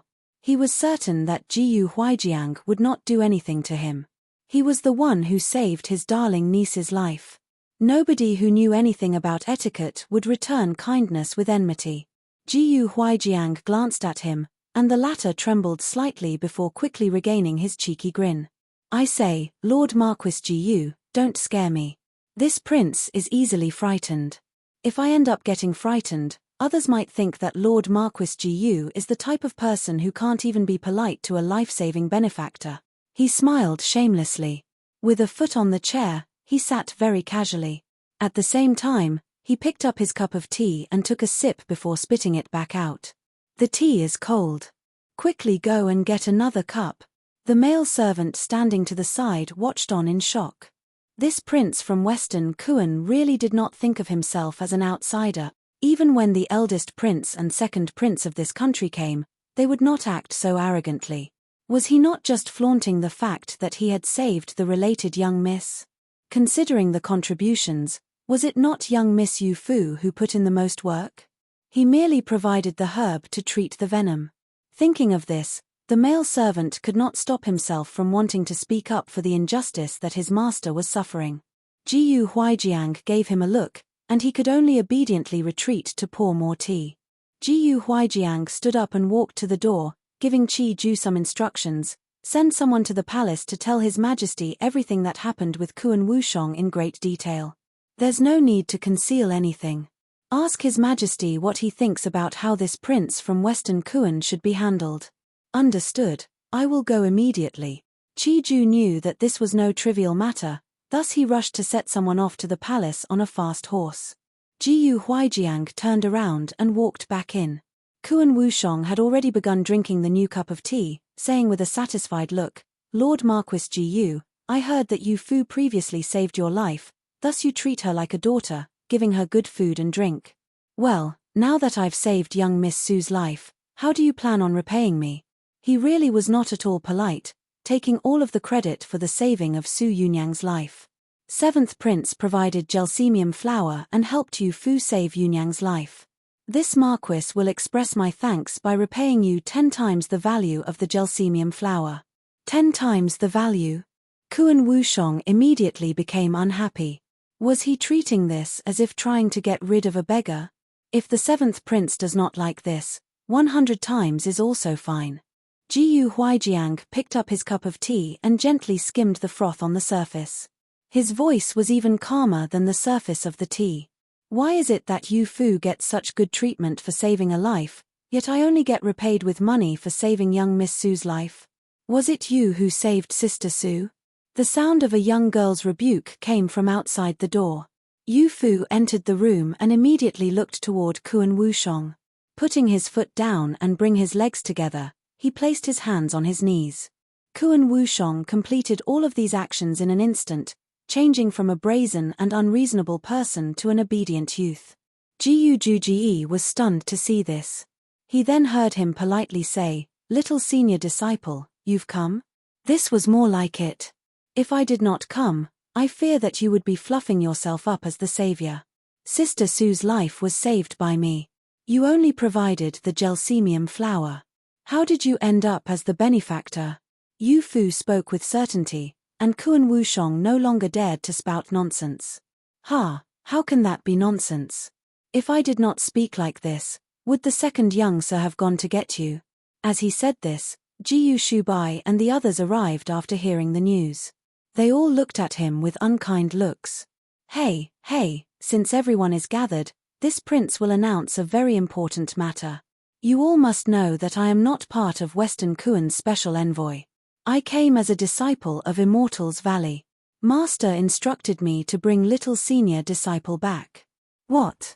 Now, even Jiyu Huijiang lost his calm. Yu Fu was even more stunned. Ever since Yu Fu arrived in Marquis Gu's manor, he had never thought that Yu Fu would leave. He always felt that he would need to take care of her for many years until she became of age and had no choice but to get married. It had not even been a full year, so why had someone come to take her away? It was not just him, as Jiyu Shubai and the others were even more shocked. They never thought that Kuan Wushong would bring this sort of news. They would rather he came to scam them of food and to play at being a lord than take away Yu Fu. No, little Yu Fu won't leave with you. Jiyu Xiong reflexively spat this out but felt that his words were groundless. It was Yu Fu's master who wanted to take her back to the place where she grew up. What right did they have to stop her? It was Yu Fu who was the fastest to recover. Did master say it like that? Little seventh, if you dare to pass along a fake order, I will definitely have master chase you out. You know that I can do it. Her pupils contracted, and a dangerous light flickered in her eyes, as she stared fixedly at Kuan Wushong. This was the first time that everyone had seen Yu Fu like this. Kuan Wushong could not stop himself from coughing a couple times.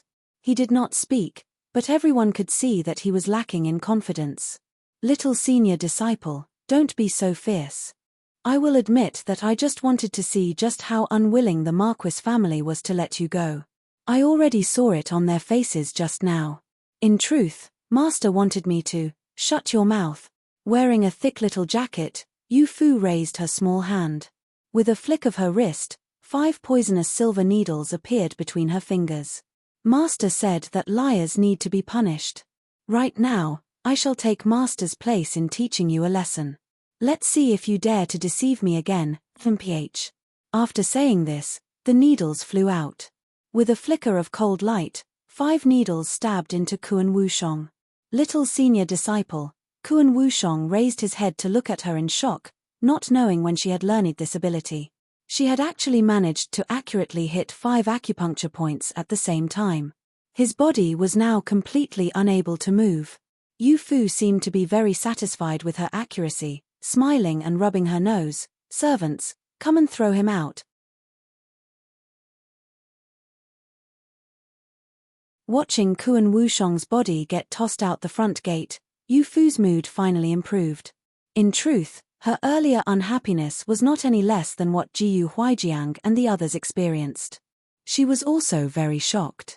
She had only been away from Immortals Valley for half of a year, yet she no longer wanted to return. It might be because this place had many people that she cared about. She turned her head and found that everyone was looking at her in awe. Jiyu Xiong, Jiyu Yi, and the others even began to clap. Amazing, little Yu Fu, you're really too amazing. It turned out that she really was extremely strict when dealing with Kuan Wushong. She really did fit the mold of a senior disciple. Su Yunyang looked on in even more shock. She thought that Yu Fu was easy to push around, but it turned out that she was not easy to bully. She simply could not be bothered to argue back. Yu Fu, if I knew sooner that you could reduce a person to that state with just a few needles, I would never have dared to bully you. A cold sweat broke out on Su Yunyang's back. It felt as if she had mistaken a fierce tiger for a small kitten and teased it for a long time. That she managed to survive was a result of her being lucky. Jiyu Shubai looked at Yu Fu with a smile until she became embarrassed. He's a flippant person. He was the same back in Immortals Valley, frequently deceiving me. That's why I was a little fierce in dealing with him. Of all the things that he decided to lie to me about, he chose to say that master wanted to take me back. I was so scared. That's why, there was no need to say too much. Everyone understood. Because everyone else was also extremely scared upon hearing that. Indeed, he is flippant. It's a good thing that you punished him. After all, he is the 7th prince of Western Kuan. If we were the ones to take action, I fear that Western Kuan would have made use of that to assault our border region once more. Jiyu Juji glanced at Jiyu Huaijiang. If not for this, father would have chased him out long ago. When the relationship between the two countries was brought up, Yu Fu thought of another matter. Oh right, Head General, if His Majesty finds out that he came to Marquis Gu's manor, will he become suspicious? Not too long ago, he had refused a marriage offer from Emperor Ning. If some unclear relations began to surface, it was possible that it would arouse suspicion. Jiyu Huaijiang said, I already sent someone to ride into the palace and relay the matter regarding Kuan Wushong's appearance to His Majesty. Rather than waiting for others to spread negative speculation, it would be better for me to take the initiative to prove my innocence. His Majesty knows that you are from Immortals Valley. He is also unable to say anything when it comes to interactions between disciples. He had a very thorough understanding of Emperor Ning's thought processes. In such a short span of time, he was actually able to make the decision to send someone into the palace to report. He was such a meticulous person, yet he did not become a manipulative government official. Instead, he chose to shed blood and sweat on the battlefield to protect his family and his country. Jiyu Huaijiang was truly worthy of admiration. Yu Fu nodded vigorously. I will tell him not to come to the manor in the future. That will be sure to prevent any trouble.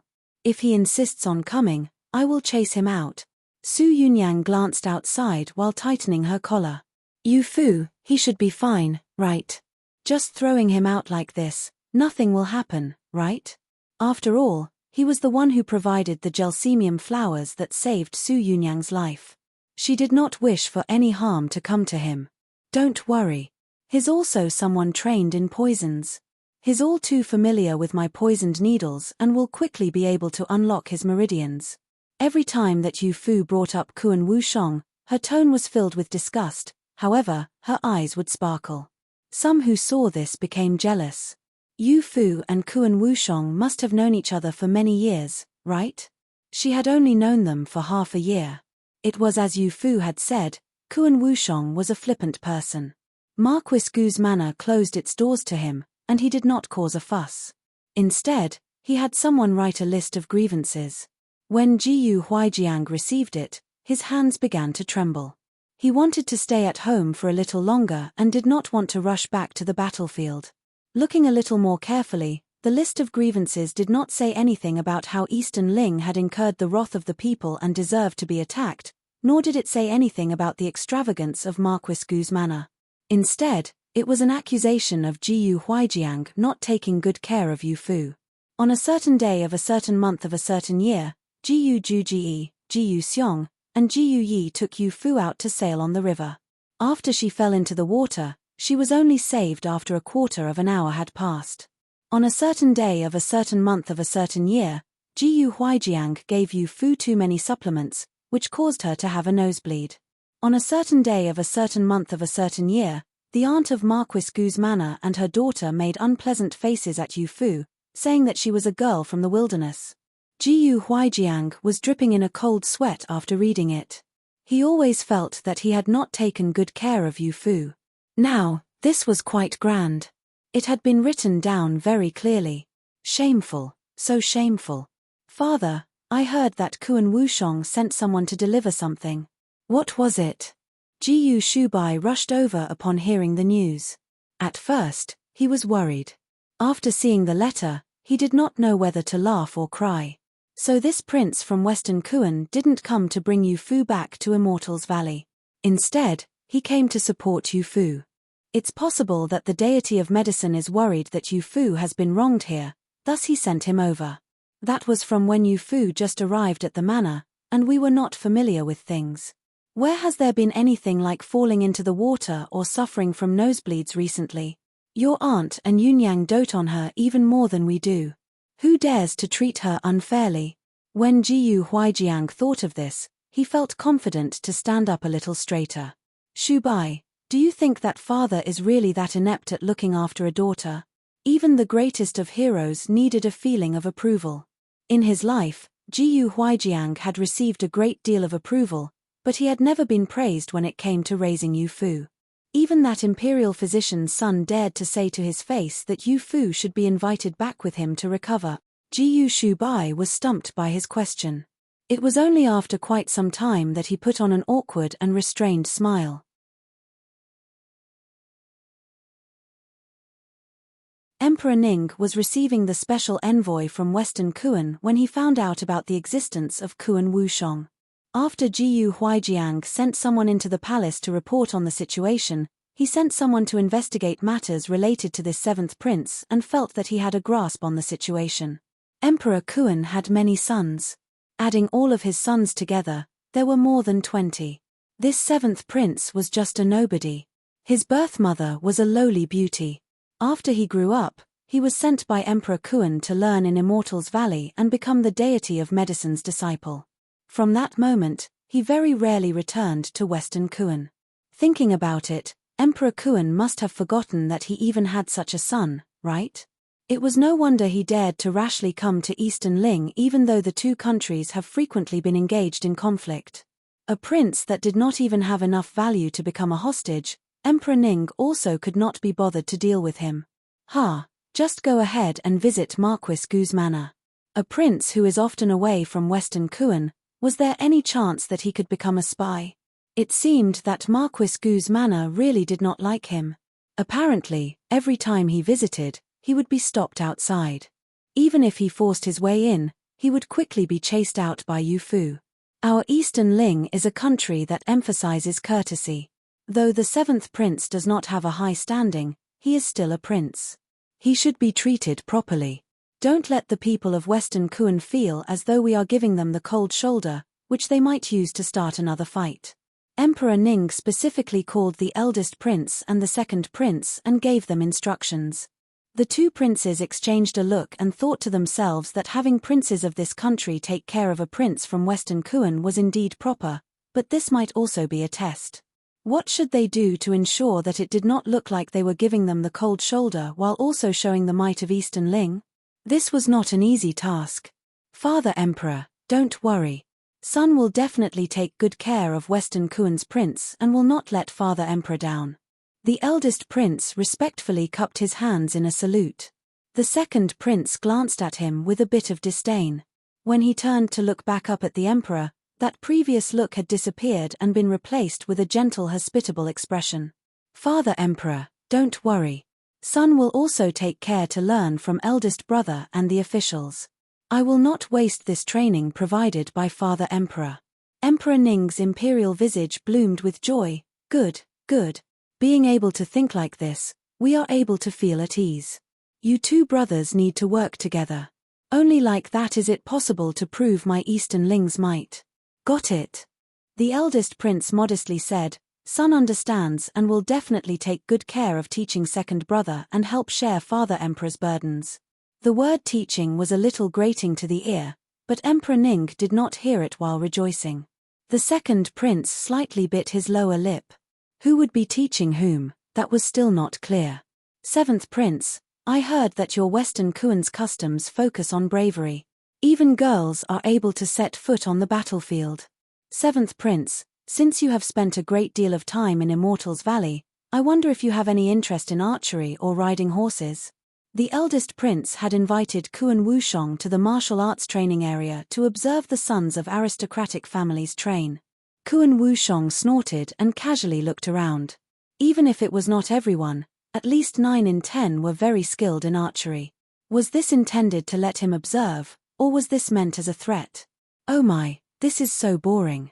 I hate these things the most. How can this even compare to drying medicinal herbs? Look at your Eastern Ling's great archers. All of them are tanned to the point of having such oily dark skin. It's so ugly. He flicked his sleeve, as he was not even willing to give the eldest prince any face. He just walked into the corridor to drink some tea. The eldest prince's expression became a little embarrassed. Eldest brother, I told you before that you should not have brought in these people who are proficient in riding and archery. It's immediately clear that they were specifically brought in. Of course, Kuan Wushong could only say that this was boring. The second prince walked up from behind, feeling a little bit delighted in the eldest prince's failure. To show my Eastern Ling's might, This is the only way. Could it be that these people skilled in riding and archery are inferior to the young sirs that second brother brought? That would truly have made us look like fools. He was a ruthless person hidden behind a mask of kindness, subtly mocking the second prince's skill in riding and archery. Having Kuan Wushong feel that eldest brother is embarrassing him might cause even more troubles, no? Western Kuan and Eastern Ling have been fighting year after year, and Father Emperor continues to send Lord Marquis Jiu year after year to fight these battles. His control over the army will grow tighter and tighter. Could it be that eldest brother wants to see such a thing? The eldest prince was slightly shocked and gave him a look of warning. Second brother must not spout such nonsense. Lord Marquis Jiu has been utterly loyal to the country and fought hard on the battlefield. He has worked hard and made valuable contributions. What control over the army or whatever? What is wrong with it remaining in his hands? After saying this, he took the first step and headed in Kuan Wushong's direction. It seemed as though he wanted to console him about something. Such hypocrisy. The second prince quietly mumbled behind him. I say, eldest prince, the tea you serve here is really disgusting. It's not even as good as the tea at Marquis Gu's manor. Kuan Wushong pushed the teacup to the side in disdain, raising his legs and resting them directly on the chair across from him. The eldest prince was just about to sit down, but seeing the tip of his foot swaying back and forth and knocking off bits of yellow dirt, he stood up straight once more. It's natural that the tea at the training ground would not be as good as the tea in the palace. All of the tea in Marquis Gu's manor was given to him by Father Emperor. Like the tea in the palace, it's the best of the best. If seventh prince cannot come to like this tea, I will send someone back to the palace to fetch some. Why bother? Kuan Wushong immediately brought his feet back down. He then leaned forward and wiped away the dirt from the chair. Feeling that he could not wipe it clean, he decided to use his sleeve to wipe it. Eldest prince, please sit.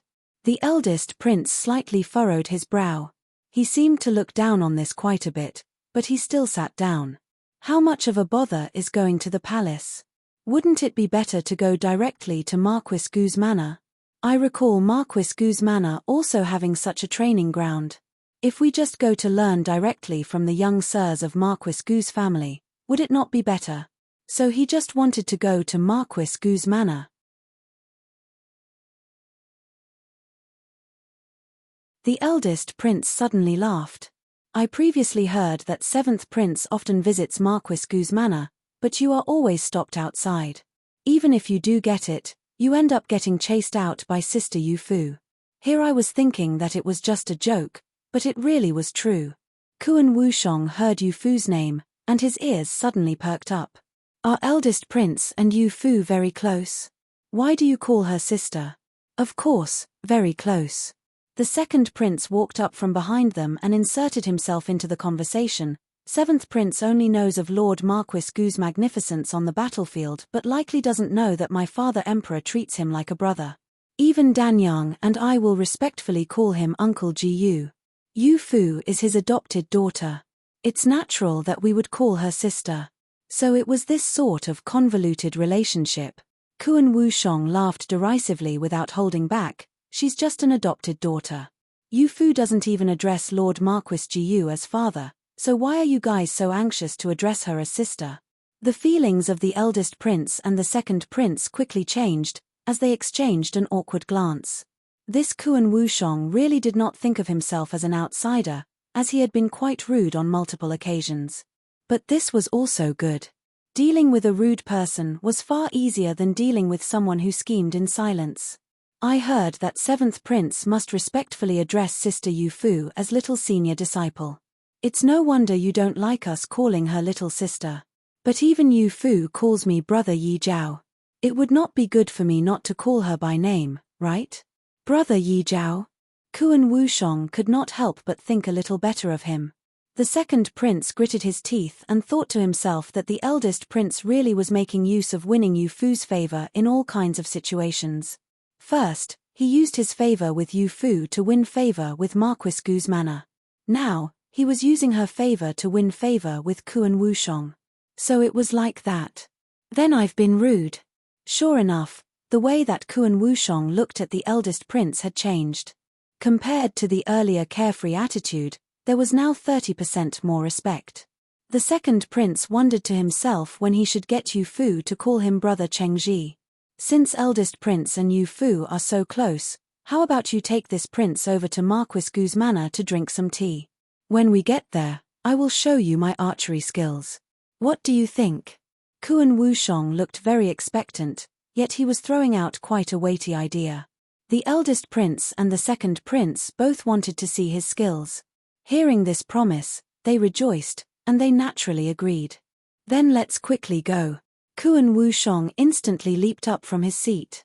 Dragging the eldest prince along, he did not even look at the second prince.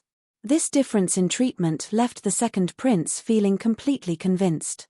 Oh, seventh prince, why have you come again? In front of Marquis Gu's manor, there were servants gathered around in a room to stay warm. Suddenly hearing a knock at the door, they opened it up to take a look and found Kuan Wusheng's familiar face before them. With this, the door was immediately closed. Quickly open the door. This prince did not come alone. I brought some important people. As soon as Kuan Wusheng opened his mouth, he put on a carefree attitude. The way he was banging on the gate resembled a playboy out in the countryside. How could a prince be so carefree about his appearance? A voice came from the other side of the gate. It's pointless. Not to mention important people, but even if you brought a goddess with you, we can't open the door for you. Seventh prince, please just spare us lowly servants. Hey, hey. The two goddesses standing behind Kuan Wusheng had slightly embarrassed expressions. The eldest prince stepped forward and glanced at Kuan Wusheng. Seventh prince really is quite amazing. In just a few short days, you've already become familiar with the servants of Marquis Gu's manor. Your tone is extremely familiar. As for the tone of this familiarity, everyone had a tacit understanding. It's me. Will you still not open the gate? The eldest prince frequently visited Marquis Gu's manor, thus the gatekeepers were familiar with his voice. They quickly gave the order to open the gate. Oh, it's the eldest prince. This lowly one is at fault. I did not know that it was the eldest prince outside. Second prince, you've also come. What strange wind was blowing today that would allow Kuan Wusheng to invite them out? It's us. Is Uncle Jiyu in? The eldest prince walked in while speaking with the servants. The gatekeeper quickly nodded and said, Our Lord Marquis is not in today. He went to handle some matters at the military camp. But since my sirs have come, how about this lowly one goes to get the eldest young sir? There's no need. Inviting Yu Fu is most important. Kuan Wusheng casually rushed to get this out. It seemed that he was not at all worried that Yu Fu would chase him out when she got here. The servant that was speaking was startled. Waving his hand, he had someone quickly run to pass along the message. We will be going to the martial arts training area. Tell your family's eldest young sir later. The second prince very familiarly gave these instructions, and the three headed towards the martial arts training area. The gatekeeper first went to find Jiyu Shubai, and Jiyu Shubai sent someone to the western wing to find Yu Fu. The people there said that she had gone to Lotus Courtyard. Madame Su sat on a couch peeling lotus seed hearts. They were lotus seeds that had just been harvested during summer. By removing the bitter cores, they could be used to make all sorts of delightful desserts. Su Yunyang and Yu Fu did not like eating bitter things. If they tasted anything even a little bitter, they would shake their heads and begin frowning. Madame Su personally handled peeling them to guard against others being careless. The two were seated across from Madame Su, each holding bowls of chicken soup, which contained longan, red dates, and things of that nature. Madame Su, this chicken soup tastes better than the one made by the head general. Yu Fu had already finished drinking her soup, and Su Yunyang carefully ladled some more into her bowl from the small pot on the table. That's right. This chicken soup is meant to be drank by girls to supplement their health. Boys can't drink it. Last time, Jiyu Yi saw me drinking some and asked me for some, but I didn't give him any. This was the first time that Yu Fu had heard that there was any soup that girls could drink that boys could not. Looking at the contents of the bowl, she could not help but feel a great deal of respect. Su Yunyang turned around. You don't understand? You still haven't had that, right?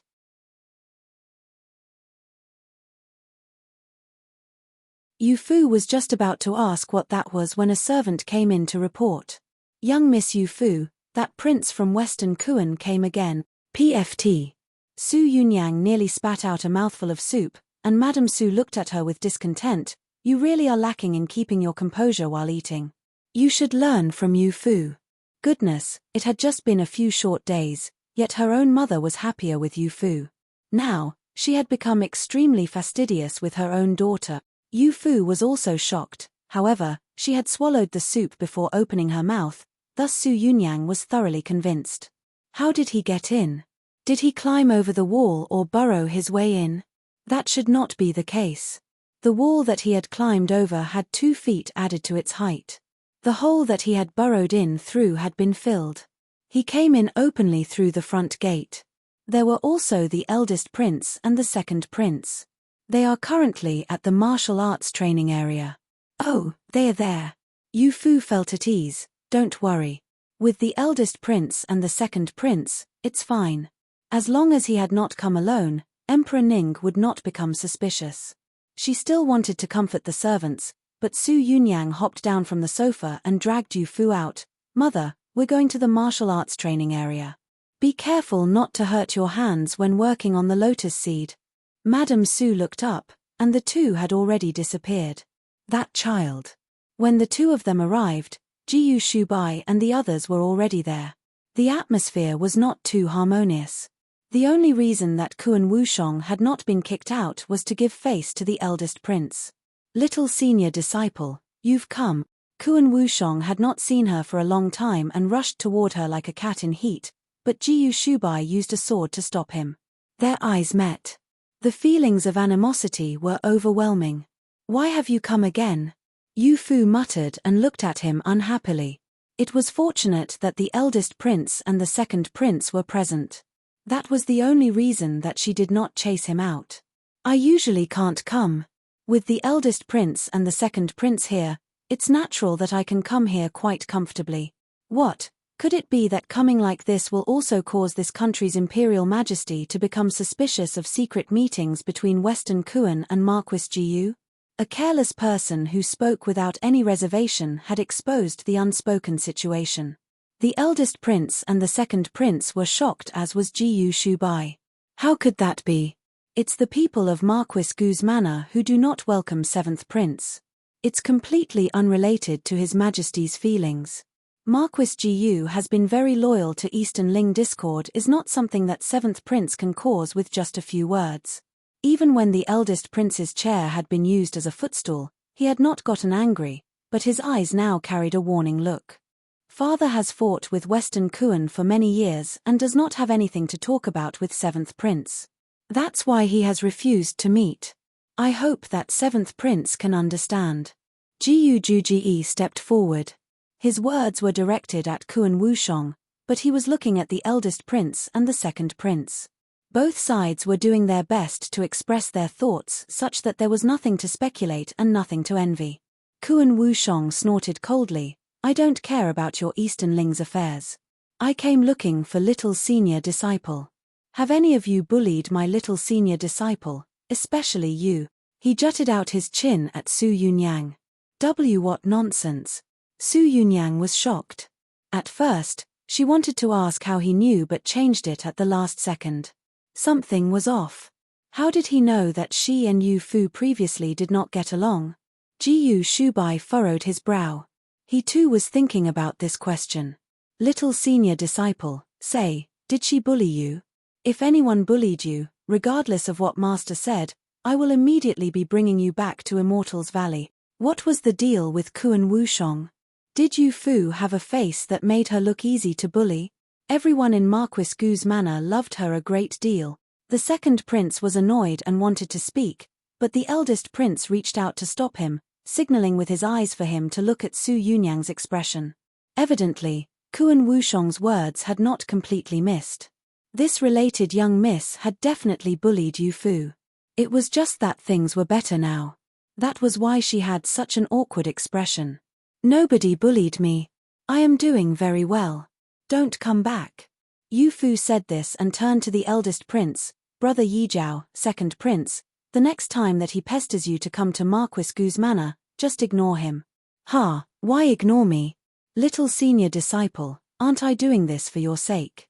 You're really wronging a kind-hearted person.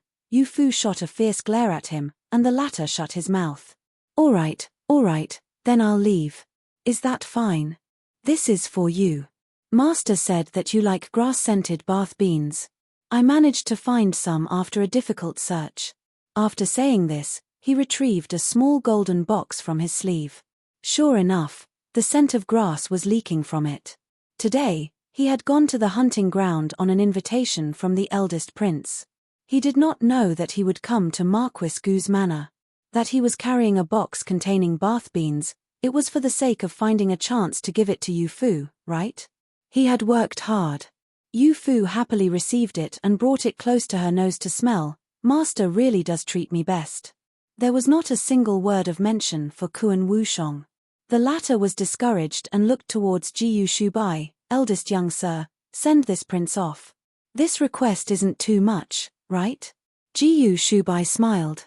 In this smile, he conveyed, this way. This carried a tone of scram, and it was closer to get lost. The two headed toward the exit, one in front and one behind. Holding the bath beans, Yu Fu asked Su Yunyang, this smell is the exact same as in Immortals Valley. When I was young, I loved rolling around in the grass in Immortals Valley. The second prince quietly took note of this and thought to himself that this small box of bath beans would not last long. She should not dislike having a few more. As they spoke, the servants at the gate rushed over in great haste to report, bad news. The eldest young sir and the seventh prince have started fighting.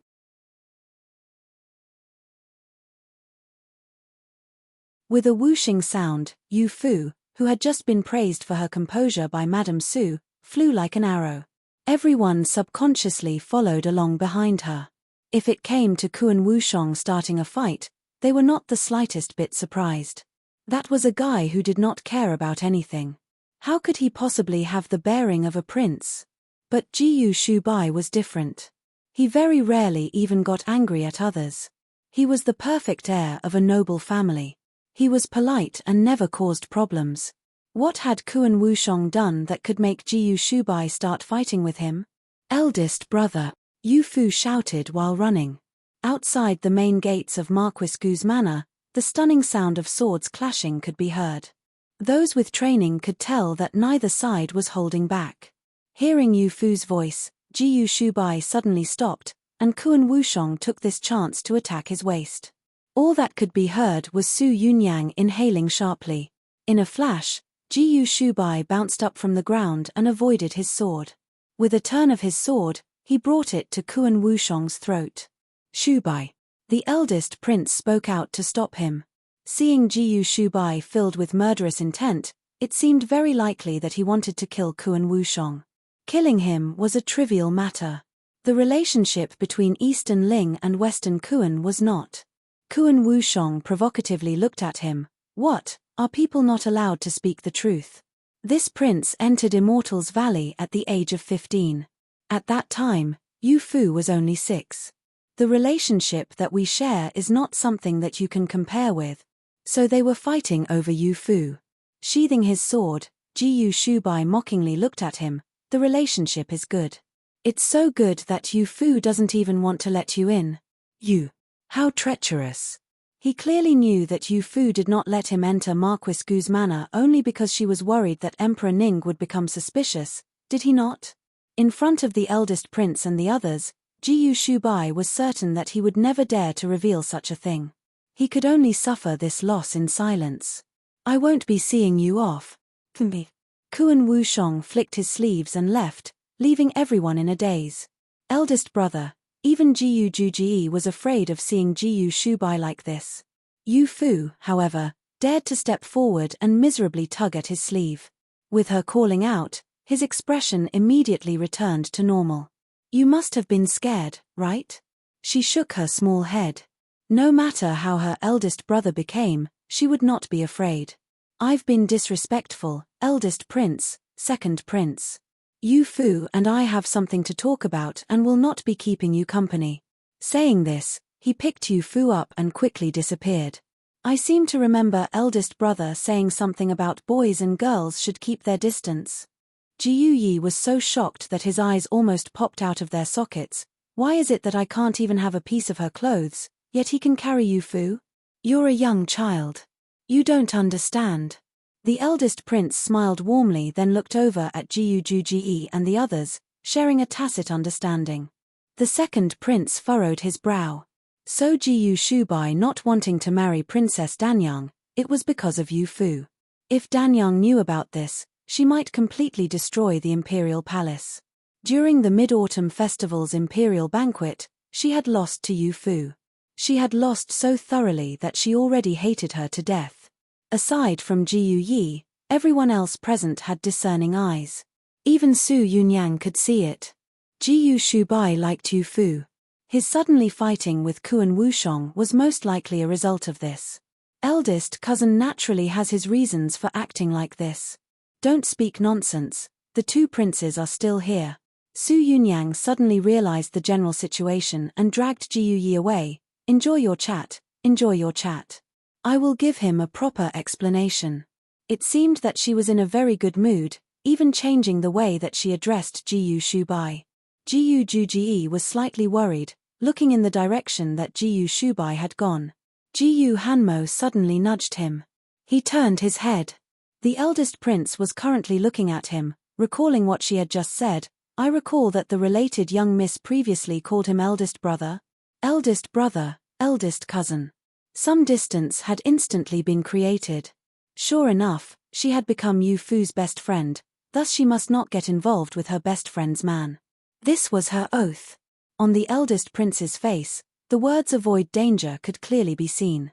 Second brother, my memory isn't too good. Do you remember? Seeing Jiu Joga's dazed appearance, the eldest prince keenly noted something was off and turned the conversation over to the second prince. Strike one and mock another. The eldest prince was the biggest winner of the day. The second prince felt that he did not have any face to stay and started to walk out on his own. Second brother is too ignorant. I hope that everyone will forgive him. I will also be leaving. The eldest prince bid farewell with a smile. In a rare occurrence, when everyone had finally left, Jiu Hanmo spoke up. Eldest brother was too impatient this time, starting a fight in front of the eldest prince and the second prince. He helplessly shook his head. Nobody in this family allowed him to have peace of mind. Jiu Xiong said in a daze, what does third brother mean? Did you all know that eldest brother liked Yu Fu? I'm saying, that sort of like. Ha! Jiu Wenqing let out a sigh, this is also fine. This will keep His Majesty from trying to play matchmaker, leaving both of them feeling uneasy. The two of them? Jiu Joga's eyes were blazing like fires, staring closely at Jiu Wenqing. Oh no. He had carelessly revealed Yu Fu's little secret. Second brother, I'll go and take a look to keep anything from happening. Jiu Wenqing ran off in haste and nearly fell to the ground when he tripped. What happened today? It was a complete mess. Jiu Hanmo irritatedly pulled out his sword. I'm going to train. There will naturally be a conversation when father returns. From beginning to end, he was the only one without wishes or desires. This left only Jiu Ji and Jiu Xiong, and the latter let out a dissatisfied snort. Eldest brother is too much, only allowing the officials to set fires but not letting the civilians light candle. Next time, I also want to carry Yu Fu.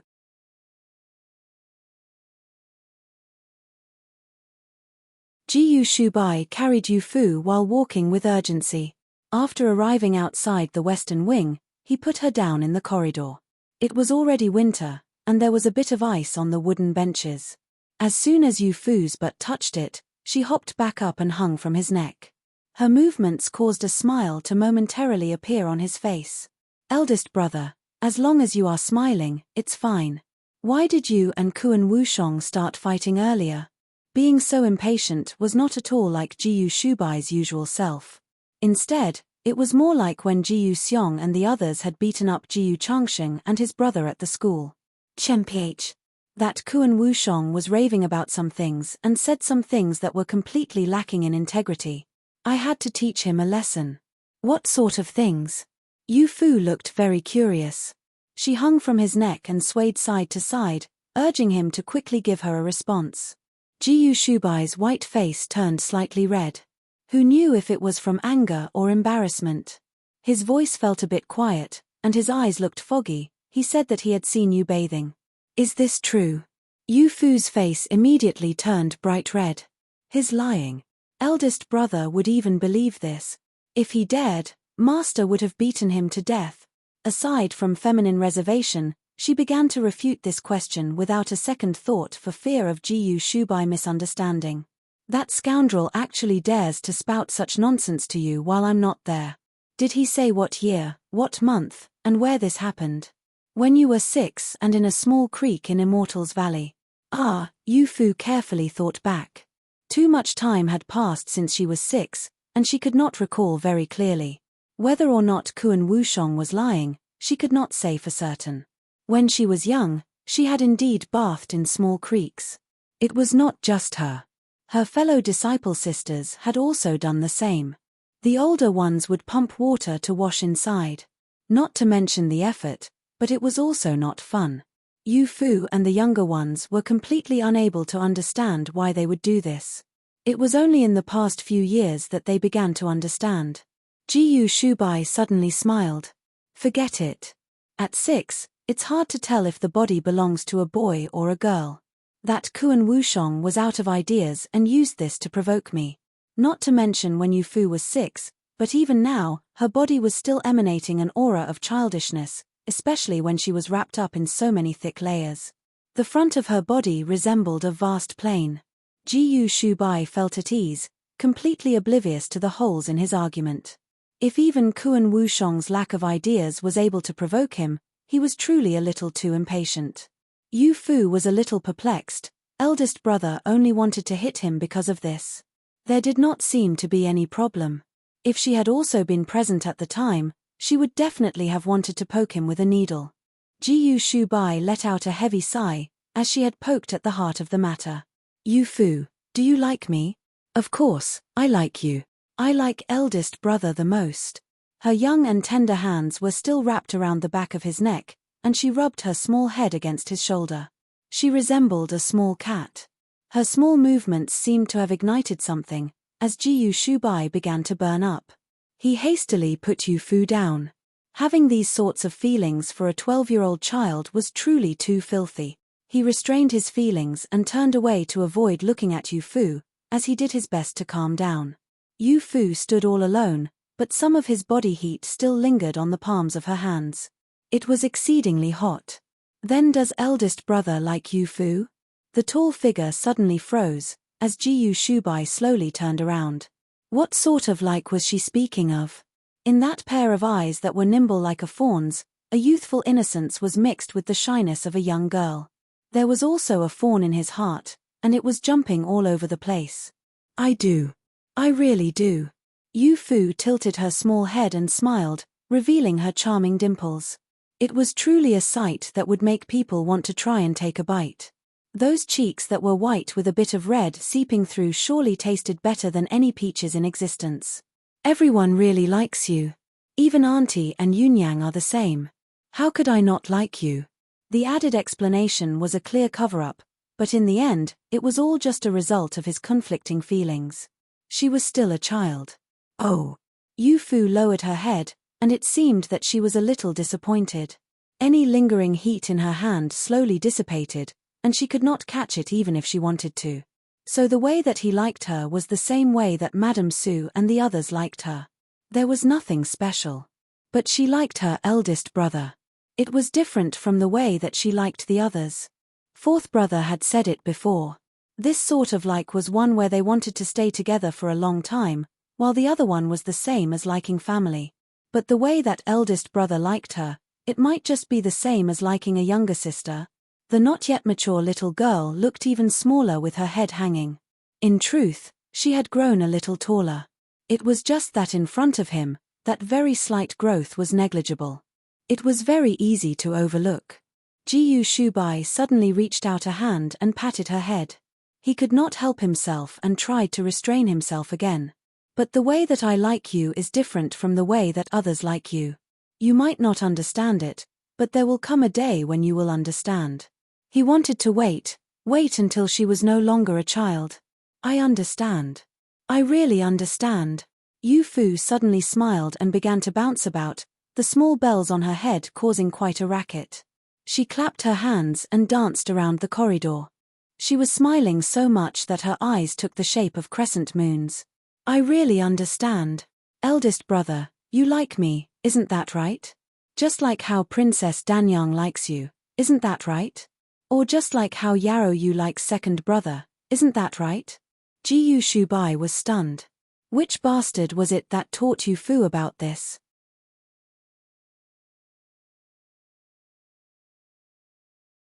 Seventh Prince, why are your clothes torn? Kuan Wushong arrived at the post house with a dejected appearance, and someone immediately noticed that something was off. His clothes were torn in multiple locations, and they looked to have been caused by a sword. His complexion was also quite a bit worse than usual. The special envoy sent by Western Kuan was the Crown Prince's teacher, Kai Gan. The eldest prince's position as Crown Prince was personally conferred by Emperor Kuan. Even a teacher with an unrecognized name would be treated with so much respect. Seeing Kuan Wushong's terrible condition, Kai Gan mockingly said, "Where did Seventh Prince go to start a fight this time? If you are going to fight, you should strive to win. You can't go losing face for my Western Kuan. With how Seventh Prince looks, it seems that you lost." Ha! Everyone laughed raucously without much respect for Kuan Wushong, the Seventh Prince. A prince born of a beauty who was cast aside in a place like Immortal's Valley for many months at a time and found it fun, just how great could he be? In the future, as long as he curried favor with the Crown Prince, he might even be lucky enough to become a lord. Kuan Wushong coldly looked around the group, and their haughty laughter suddenly stopped. Kai Gan, are these the rules that eldest brother taught you? He was the dignified teacher of the Crown Prince. He was the one who taught. When had he ever been taught by the Crown Prince? Kai Gan had lost face and took a step forward. Just as he was about to begin ranting, Kuan Wushong pointed a sword at him with a smile. The smiling and carefree expression that he had while at Marquis Gu's manor instantly became mature and ruthless. Seventh Prince. The blade that emanated a green glow was just 3 inches away from his eyes. Since Kuan Wushong had been studying in Immortal's Valley, who knew just what sort of poison coated his blade? The horror caused their teeth to clatter. Lord Kai Gan, it would be best if you understood that no matter how lacking this prince might be, there's no room for you to mock me. If you don't know how to behave, I fear that the special envoy dying in Eastern Ling might be more in line with Father Emperor's goal of provoking a war. What do you think? Yes, no. This lowly official knows my mistake. This lowly official won't dare to do it again.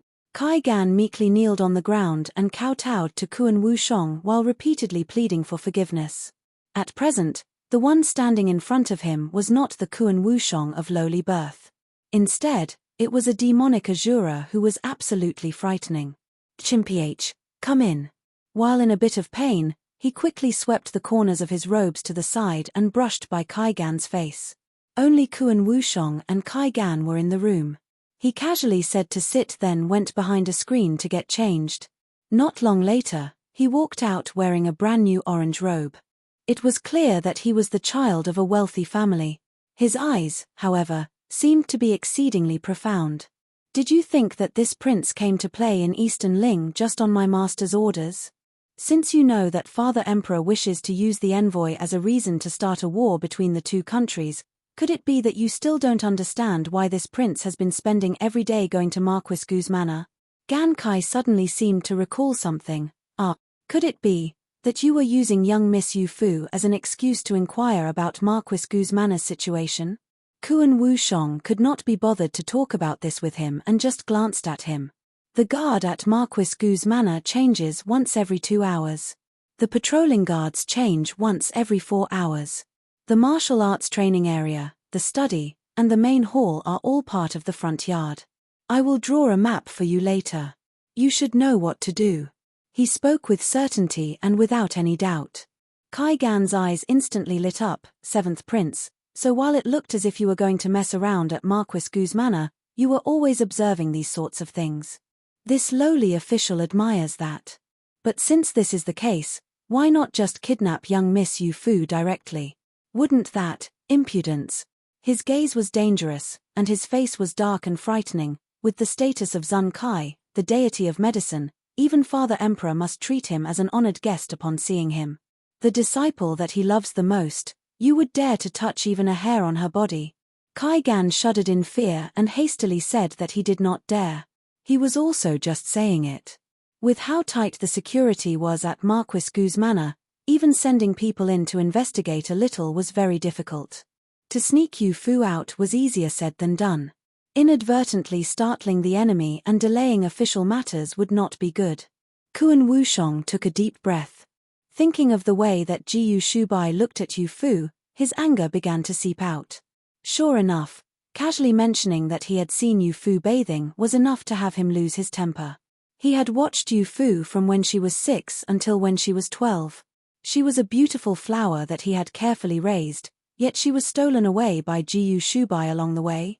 It would be a little easier on him if his heart had been taken out. From the young ones to the adults, all of the disciples in the valley loved Yu Fu. He had fought all over the valley, scaring off all of the boys above the age of 7 who coveted Yu Fu. For this, he had been punished by Zun Kai many times. During the summers when he was drying medicinal herbs under the blazing sun, his sweat would drip onto the herbs. For this, Zun Kai would immediately begin cursing at him, saying that his sweat would destroy the medicinal effects of the herbs. During the winters, he would sit in a pool of water to wash the herbs until his entire body was trembling. His hair would even begin to freeze. But as long as Yu Fu came and handed him a handkerchief, allowing him to wipe his face, he would feel that everything, even enduring the punishments, was worth it. Unfortunately, Yu Fu was too young and only knew that he liked fighting with his fellow disciples. She did not think about things any further.